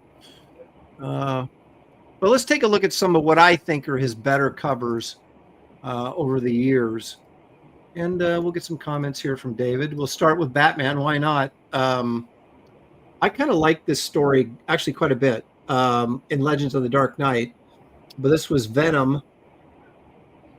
I like this. One thing you can always count on with Garcia Lopez is good drawing, good figure work, perspective's good. But this is nice. It's got a little bit of Tothy element to it with the contrast between the light and the shadow. I just think it's a really strong piece. You have a centralized image of Batman, but you still get a lot of environment around here that's sort of intriguing. Do you got any thoughts beyond that? He could do no wrong in my book. I just, on this one, it's just interesting to see him do short-eared Batman. Because he would rarely do that. Or even the Batman without the circle around it. Because I'm so used to his consumer product branded version of Batman. Right. Well, that was the 70s Batman, right? The longer ears, the Neil Adams sort of Arrow kind of look. Yeah, he perfected Neil Adams Batman. Yeah. So there you go. But anyway, I really like this. Again, you have a simple color palette as well, which I think is really effective for this. And this is another one from the same story arc, but I really love this cover. It's like close-up of crazy Batman. Wait a minute. You're going to have to kick Eric the Guapo. Uh-oh. What did Eric say? Eric's a bit of a troll, though. You got to let's see. Eric says, "I hate Batman, but this cover is good. I like the OSL. The what does that mean? OSL originals. I don't know. 11. He hates Batman. Wow. Yeah, so he's got to go. We try to keep an open forum here, David. You know. All right. So, what do you think? What are your feelings on this? Anything? Any emotional reaction to this cover? I didn't love this one, but I liked it. You know what I mean? So there's things I like about it that I was just like, oh, that's cool. You know, but I didn't like. Oh man, this is. It really. I remember, but when this came out, it really grabbed my attention because of the crazy Batman face. Like. Yeah. You know, this is Batman's gone nuts. I mean, it's Batman, but it's not Batman, you know? And so, believe it or not, it reminded me of Derek Robertson at first blush.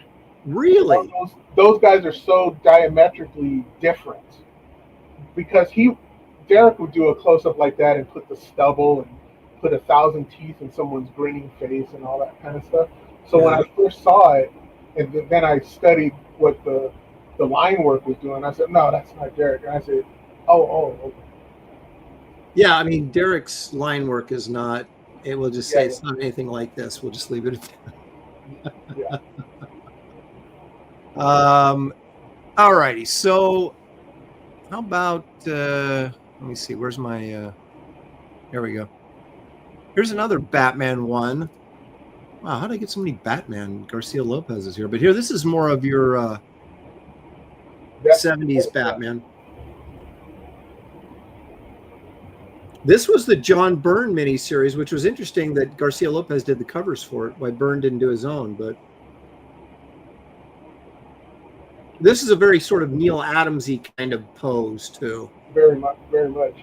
But he had this way of doing the capes that were believable with the weight he would do, but they were also graphic. Yeah. Wow, that's cool. And that's a very, very Jim Aparo face. Yep. Garcia Lopez, you could probably argue, is more of a sort of commercial artist in that he could like go in whatever direction he needed to go that he was given editorially, you know? Because this is very different than what we just saw in the Legends of the Dark Knight stuff. I always said, like, his pencil refused to draw anything wrong. Yeah. Now, I had never seen this before. This has to be a newer piece, but I still like the figure work on it, and that's why I put it on here. Superman Unchained, the new 52. So this would have been when I was, so that would have been, it's a few years ago now, I guess, but I love those. This looks weird to me. Why? I like it because when you first look at it, you don't realize that it's the shadow and his shorts are, you know what I mean? Well, it looks like pinches his waist. Yeah, I see what you're saying. Yeah, it makes him look like, was he missing part of him there or something? I love Lois on this cover. That's the main reason I picked it. Absolutely. Fantastic figure work. I love her expression. The whole pointing. I mean, people don't understand how difficult those hand gestures are to pull off. And he's a really nice job there. Very simple cover, but again, Lois sold it for me on this one. All right, now we're going to get into some more classic stuff that I like that on that new 52, he didn't have to do the 52 suit. Yeah, you got to do the classic Superman. Yeah. All right. I never bought this because I think what? I know. He did the insides of this too, didn't he? Yeah. Hold on, I'm finna pull mine out right now. Because Garcia Lopez did he ever do any Marvel work? I don't think he did, other than like Atari Force or something. Oh, was that DC or was that Marvel? That was DC, I think. Yeah, I think he was just exclusively DC.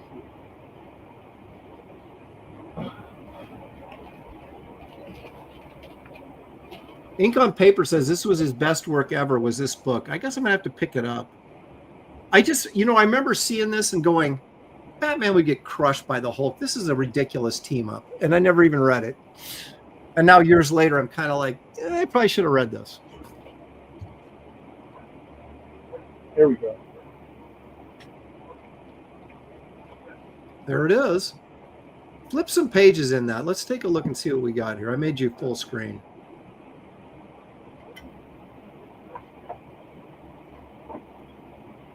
Ooh. Oh, look at that Hulk. That's nice. Hold on.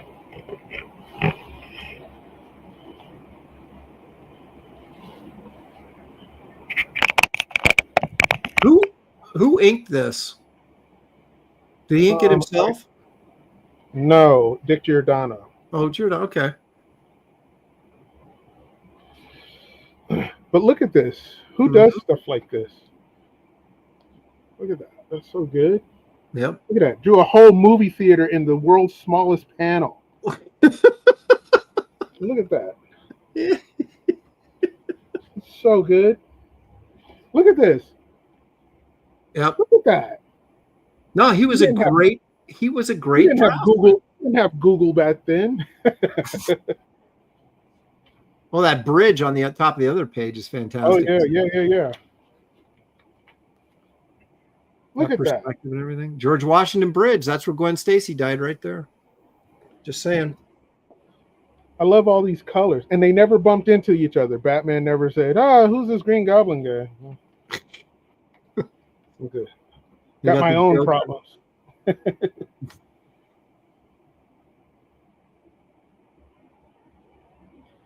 And just the acting that he would do. It's almost like he was in animation or some sort of storyboarding for film or something like that. It's like he understands. Oh my goodness, man. Look at that. Yeah, that perspective, that's not an easy thing to draw right there. You ain't get no photo reference for this. And everything is right.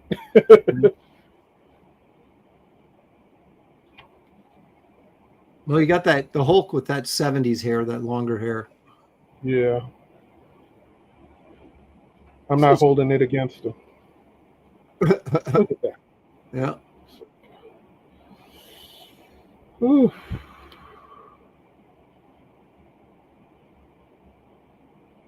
All right, I'm gonna have to get that. I love that Batman head there. He draws the Hulk pretty well too. Yeah. I mean, he's no Buscema with Hulk. He should be dead. Yeah, I don't think Batman's surviving that, but Oh, yes, he did. He hit him in his ears. And he kicked him in the gut. Come on, Batman's not that strong, is he? Apparently, back then. Oh my gosh. He was light on gamma. Man, I redrew this Batman over and over so many times. It's a great pose right there. Oh, and that shot too. That's very Neil Adamsy up there in the second panel as well with that. Yeah. That's great. That whole page is nice. Yeah, definitely get this book. It's well worth it. All right. There's no throwaway pages. My issue was there wasn't enough Batman and Hulk. Yeah, there's a lot of about that. Look at that. Yeah. You know how hard it is to do hands holding a gun? Yes, I do. DLA says, face it, Batman's greater than the Hulk. It's now been proven. Oh, I always thought that. all this. Oh, he went into that dude's stomach. Nice.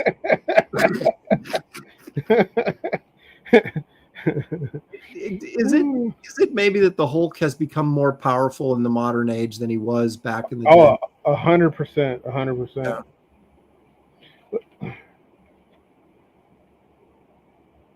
Oh, there's Doc Samson. Yep. Now that's nice. All right, let's look at you. Got General Ross and Gordon in the same page. They're brothers, separated at birth. That's right. Yeah, go get this. All right. There's no throwaway page. Oh, and look, they even put sketches in the back. The evolution of the cover. Yep. Nice. All right. Good stuff. All right, how about this one? I've always kind of liked this cover. Maybe it's because it's got monsters on it. I don't know, but what do you think here? Oh yeah, I remember that.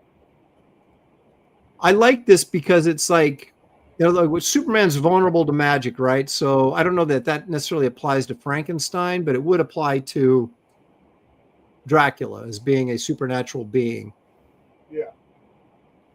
I could see where Kevin Nolan was probably even inspired by this, because Kevin Nolan used to be a Neil Adams type artist when he first began. Yeah. But you look at all those core shadows that he's putting there. Mm-hmm. So for Garcia Lopez to distill it down and make it look cleaner and crisper, I could see Kevin Nolan going, "Oh man, this guy perfected what I was thinking in my head." I just like you can feel like Superman's head being pulled over, and like it's just like the weight distribution is really good on the figure. And again, it's Superman getting menaced by Dracula and Frankenstein. Oh, that looks like a middle-aged Frankenstein who lost his hair. It's like, dude, trim that stuff on the side, man. It does not look good. It looks like an old wrestler. That way for copyright reasons. Yeah, I guess. But that's true, because they can't. They're not supposed to use the flat top, but they did. But they took the hair off. So yeah. All right, this is a classic here. I think there's actually a Frank Miller Batman story. I think the first Frank Miller Batman story is in this. Mm-hmm. Love that. I love that because I was so in love with the Legion of Superheroes. I had to get everything Legion of Superheroes. Yeah. It wasn't because I loved Garcia Lopez that much. I did like him, but I loved that. I was like, oh, the Legion. That's what made me grab it. Well, look how good that horse is, and the Superman figure's really nice. And then the girl, what's her name? The Saturn girl. That's a tough angle, man. And I love how he included the witch up there from The Witching Hour over on the right-hand side. Like, why would you think to put her in there? I guess she's got a story inside, maybe. I don't know, but that was kind of funny. Nice camel too. So that's kind of a classic. So I wanted to include that one. Okay, now I also didn't buy this, and I'm probably going to get chastised for this as well, but I kind of like this cover. Why would you get chastised by this? This is classic. Because I don't own it. Oh, gotcha. Well, oh yeah, you're Marvel guy. Yeah, I assume that he did the interiors on this too, right? Sure, he did. But I love how. Go ahead.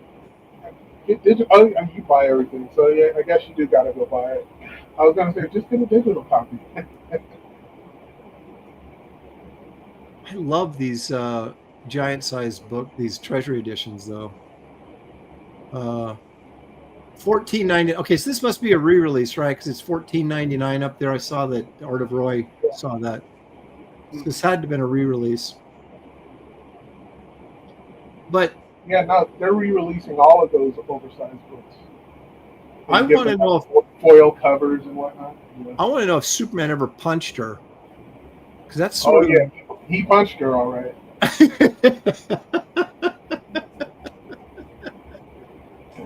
Marcus Kilgrew says Dan Atkins inked it. Okay.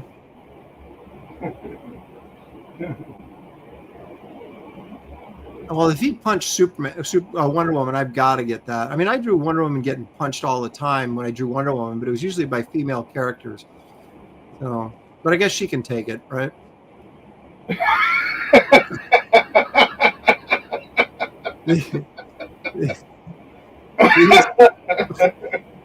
These are my these last two are my two favorite.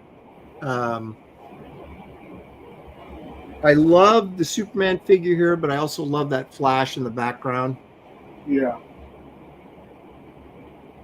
This is DC Comics Presents #1. I bought this off the newsstand because I figured, oh, it's first issue. It'll be worth something. And I just thought the cover stuff like this that taught me foresight. Well, it's super dynamic. I mean, your work has so much dynamics in it. Everything you do is just like. But that Flash right there is just crazy good. Yeah. Him extending out like that, but again, I like that big Superman figure in the foreground. Kind of fills up the whole panel, and you've got that, like I said, the great Flash figure back there. I don't know who that dude on that green guy is, and I don't really care because I'm not even looking at that. But this was very cool. So, yeah, this was DC's answer to Marvel Team Up, I guess. Mm-hmm. All right, now this is probably, and I just say probably because probably my favorite cover. I remember seeing this on a newsstand and picking it up. It was like, oh my gosh, because I didn't follow DC at all, right? But I said, oh, Superman and Lois Lane are getting married. This is going to be worth money. Even when I was a kid, that's all I thought about. So, and this was like Earth 25 or something where they got married. But I love the Lois figure. I love that face, the gesture. I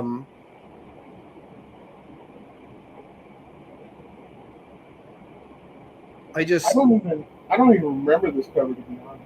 Really? Yeah. God, that Lois Lane was just like so good, and it just made me maybe buy the book. There's one I got to look for one other because there's one I'm forgetting. I think it was a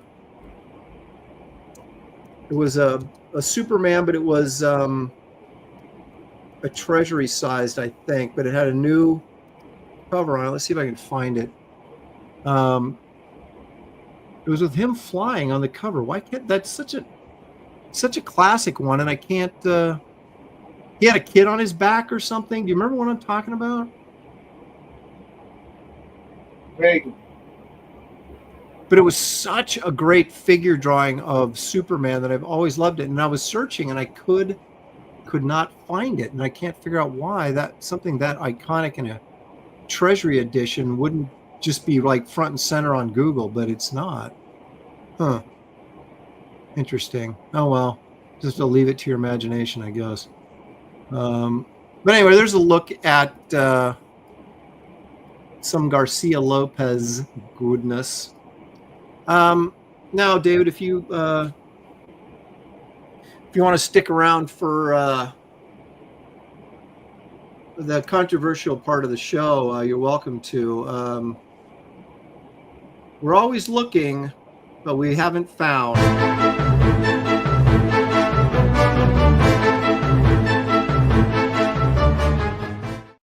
Yep, that's right. Once again, it's time for not finding Bigfoot. Yeah, no, this is where I tap out.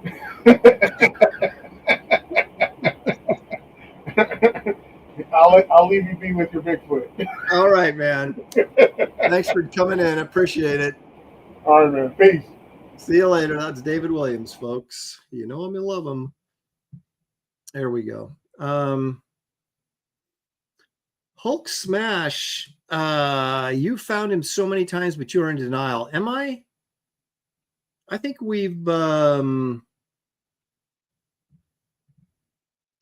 seen some evidence, but nothing definitive. There's been, out of all the time we've been doing this, there's been a couple of videos that were interesting. But where's the follow-up? Where's the who we captured him? You know, where's a clear shot? We haven't seen that. Okay. This, I'm almost embarrassed to show this. This is allegedly a trail cam. Here you go. There he is, ladies and gentlemen, Bigfoot walking right by your trail cam. The problem I have with this, which is pretty clear, anybody that, follows this stuff, there's these comical AI videos out now of Bigfoot where he looks just like a gorilla. And this is clearly what this is. This is purely fake. He doesn't even look like, if it's a Bigfoot, I'd kind of, he's supposed to be ape-ish, but he's not supposed to be an ape. And although I guess since, we're talking about a fictitious creature, it can look like anything you want. But to me, this looks a little too ape-like. You got to kind of find that happy medium between humanoid and ape-like. And this is just...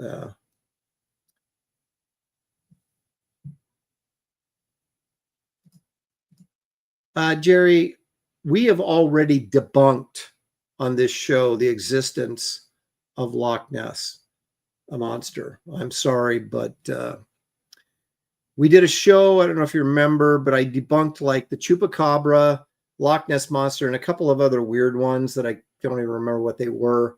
What I'm looking for is more evidence of the melon heads. That's what I want more info on. But yeah, so I put this on there just because, it's something I found, but it's like, come on, man. That was AI. Okay, now what do you think about this? Now this, you have to travel to the war-torn country of Russia, and you have to be hiking out in the woods during the snow, and apparently a hiker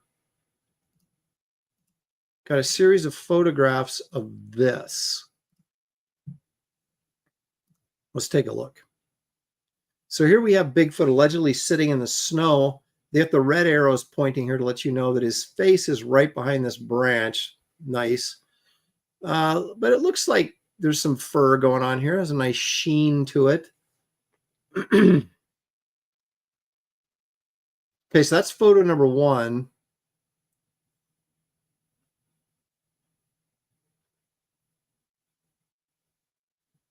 And I will say, just out of fairness, and here apparently he's standing up, although I can't really tell. Like, he looks like he has like 4 eyes right here, and they're all like it's the Fly or something. Okay, here we go. This is better. So here you have Bigfoot. There's his head and his shoulders, arms, standing up, right? So we go from sitting down, and I get a ton of my videos off of a channel called Maximum Fear. So, if you're into this stuff, you should check that out, because you get all of his commentary, which I do not use, of course, because he's trying to convince you these are real, and I'm trying to persuade you that they're not.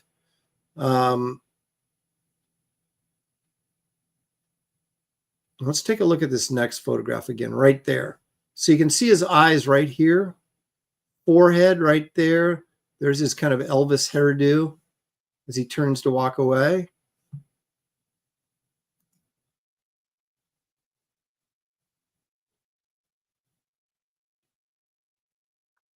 And then here's another shot of him. Okay, so, all right, apparently that's his nose right there. These are his eyes here and here. Teeth right there, I guess. So this is more of a humanoid-looking face. Shoulders right here, kind of a hunch on his back, and his legs here. I'm not really sure anatomically this is working. Makes me wonder if it was put together in like a Photoshop type program, because it's, I'm not sure it really works. But see, there's his nose right there. But that doesn't look the same. Well, of course, the lighting could be different, but you got eyes here, nose here, teeth there. We got a little curl of hair he's got going on there. This is the top of his head up here.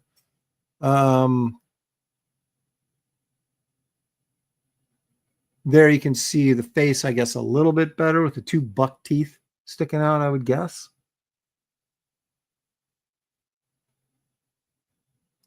Now, oh, wait a minute. This down here is part of the branch. I thought, is his mouth open right here? And we're seeing this is his mouth and his teeth. But no, that's part of the branch. So this right here might be part of the branch as well. And this right here might be part of where we're thinking that's his nose. That might be part of a branch as well. So what are we really even seeing here?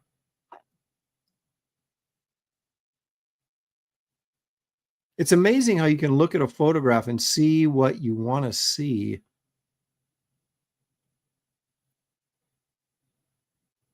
Those may be branches going in front of this black shape, making it look like his human face, but it really doesn't. Rand Arrington's not buying any of this. That's really bad Photoshop or AI. I'm tending to lean in that direction. Kirk Warren says his shadow doesn't work with his size. Looks like just trees on the ground. The darkness wouldn't be the same color with him standing. That one looks off. Meredith says, looks like a BF6 screenshot. Okay. Elvis is alive. Well, even if Elvis was still alive, he'd be dead of old age by now. Hot Mr. Cyan for $2 says best Bigfoot video, purple mattress cover vid. Purple mattress. Why are they using the Jack Link's beef jerky Sasquatch? Now that to me is the definitive look for Sasquatch. Let's see what else we got here. Okay. Now this is a kid's. All right. So here's the backstory on this. Apparently, these guys are on their property, and I guess this is the guy's daughter in the foreground here. But they're filming out the window because they see someone or something walking off in the distance between the trees. And of course, they automatically assume anytime you see someone walking in the distance, everybody assumes it's Bigfoot. So let's see. What do you guys assume? Let's take a look here.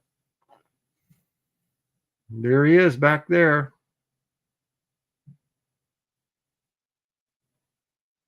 Is that a guy walking? Kind of looks like it to me. You get a little closer and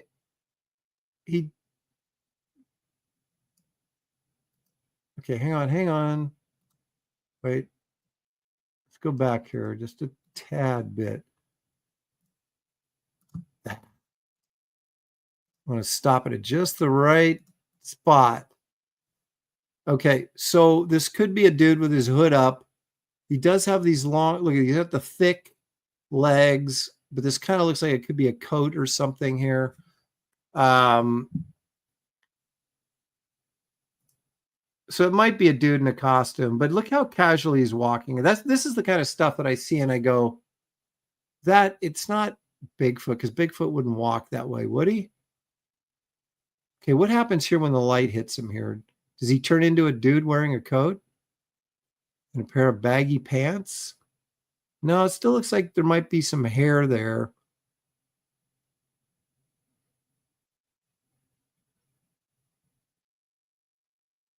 So he steps into the sunlight right there.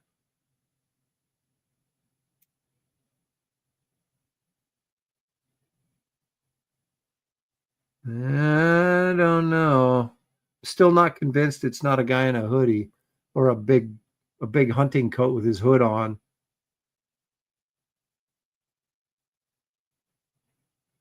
But there's no way a freaking animal is going to walk like that. That's just a dude walking, regardless of what he's wearing. But of course, we must assume it's Bigfoot until proven otherwise.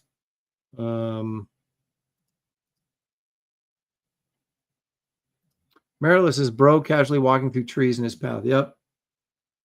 So he doesn't see the filmers. Agree with his walk. That is not a wild beast. I agree. It's an evil druid, says Dale A, and you may be onto something there. Anybody see that movie? Was it the not the Devil's Reign, but Race with the Devil, where Peter Fonda and Warren Oates and their families are like going on this camping trip, and they have their motor home, and they go into this park, and there's this satanic ritual going on there, and they're like sacrificing this chick or something, and they see it, and then the Satanists see them, and so then they hit the road, and these Satanists are in their cars chasing them, and they're like dueling on the road, called Race with the Devil. So they're running from these Satanists in their motorhome, and the Satanists are chasing them.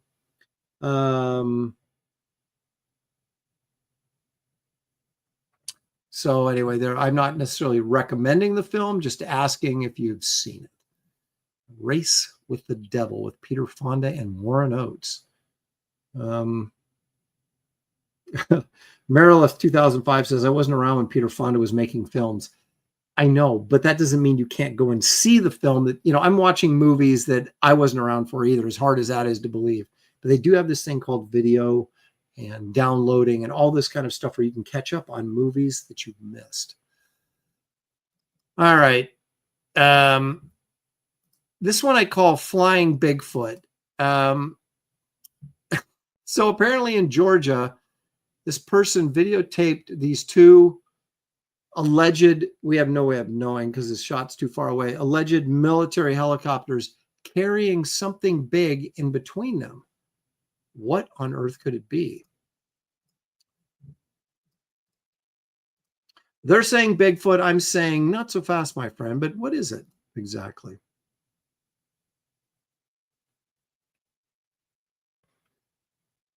Because it's clearly they are flying something between them. As you can see, it's hanging here. But if that's a person or a Bigfoot, that's enormous. My guess is they're flying some sort of part, or maybe a log or a bundle of logs or something that they might be. Because look at that. That doesn't look, when you get that close, that doesn't look like a giant human.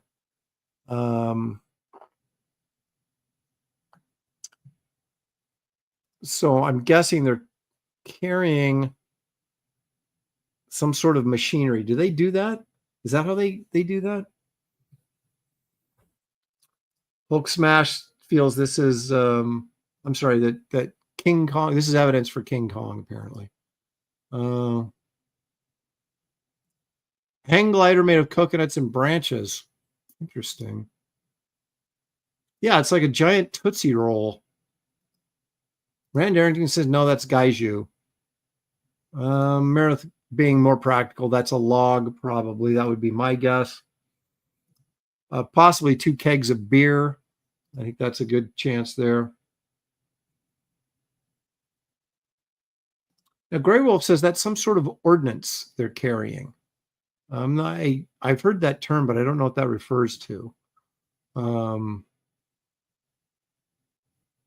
Yeah, Randy Howell, helicopters are used in construction. That's what I was thinking. I don't know why you would film this and automatically think, look, they're carrying Bigfoot. I mean, every time I look up at the sky and see a cloud, I go, oh, that's an alien ship using water vapor to disguise itself. I'm just saying, right? Art of Roy says that may be a weapon. Let's hope they don't drop it accidentally. True Lies. Okay, gotcha. Yeah, I'm not. Didn't they do this with like a horse or a cow or something once? I saw some video where they were transporting a cow like that. It was a mule. I can't remember exactly what it was, but it was something like that. It was pretty funny, actually. But see, this is all it takes to convince people that you've seen Bigfoot is film something like this, then tell them what you want them to see. And then people that want to believe, they agree with you. So yeah, that ain't no Bigfoot. Unless they bound, maybe it's a mummy. Like a sarcophagus, maybe.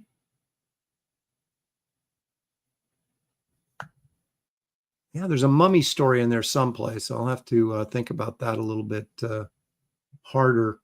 All right, guys. You know what? It's almost 6 o'clock. We've been doing this for 2.5 hours. I want to thank David Williams for coming in and sharing his thoughts on Superman, which he absolutely hated. I was sort of, I didn't love it, didn't hate it. But it's certainly, like most superhero movies, is very polarizing. So, go see it at your own risk. I certainly wouldn't want to spend $40 again to see it, which I did. Craziness. I want to thank everybody for the super chats. I do believe I got them all. Yes, I did.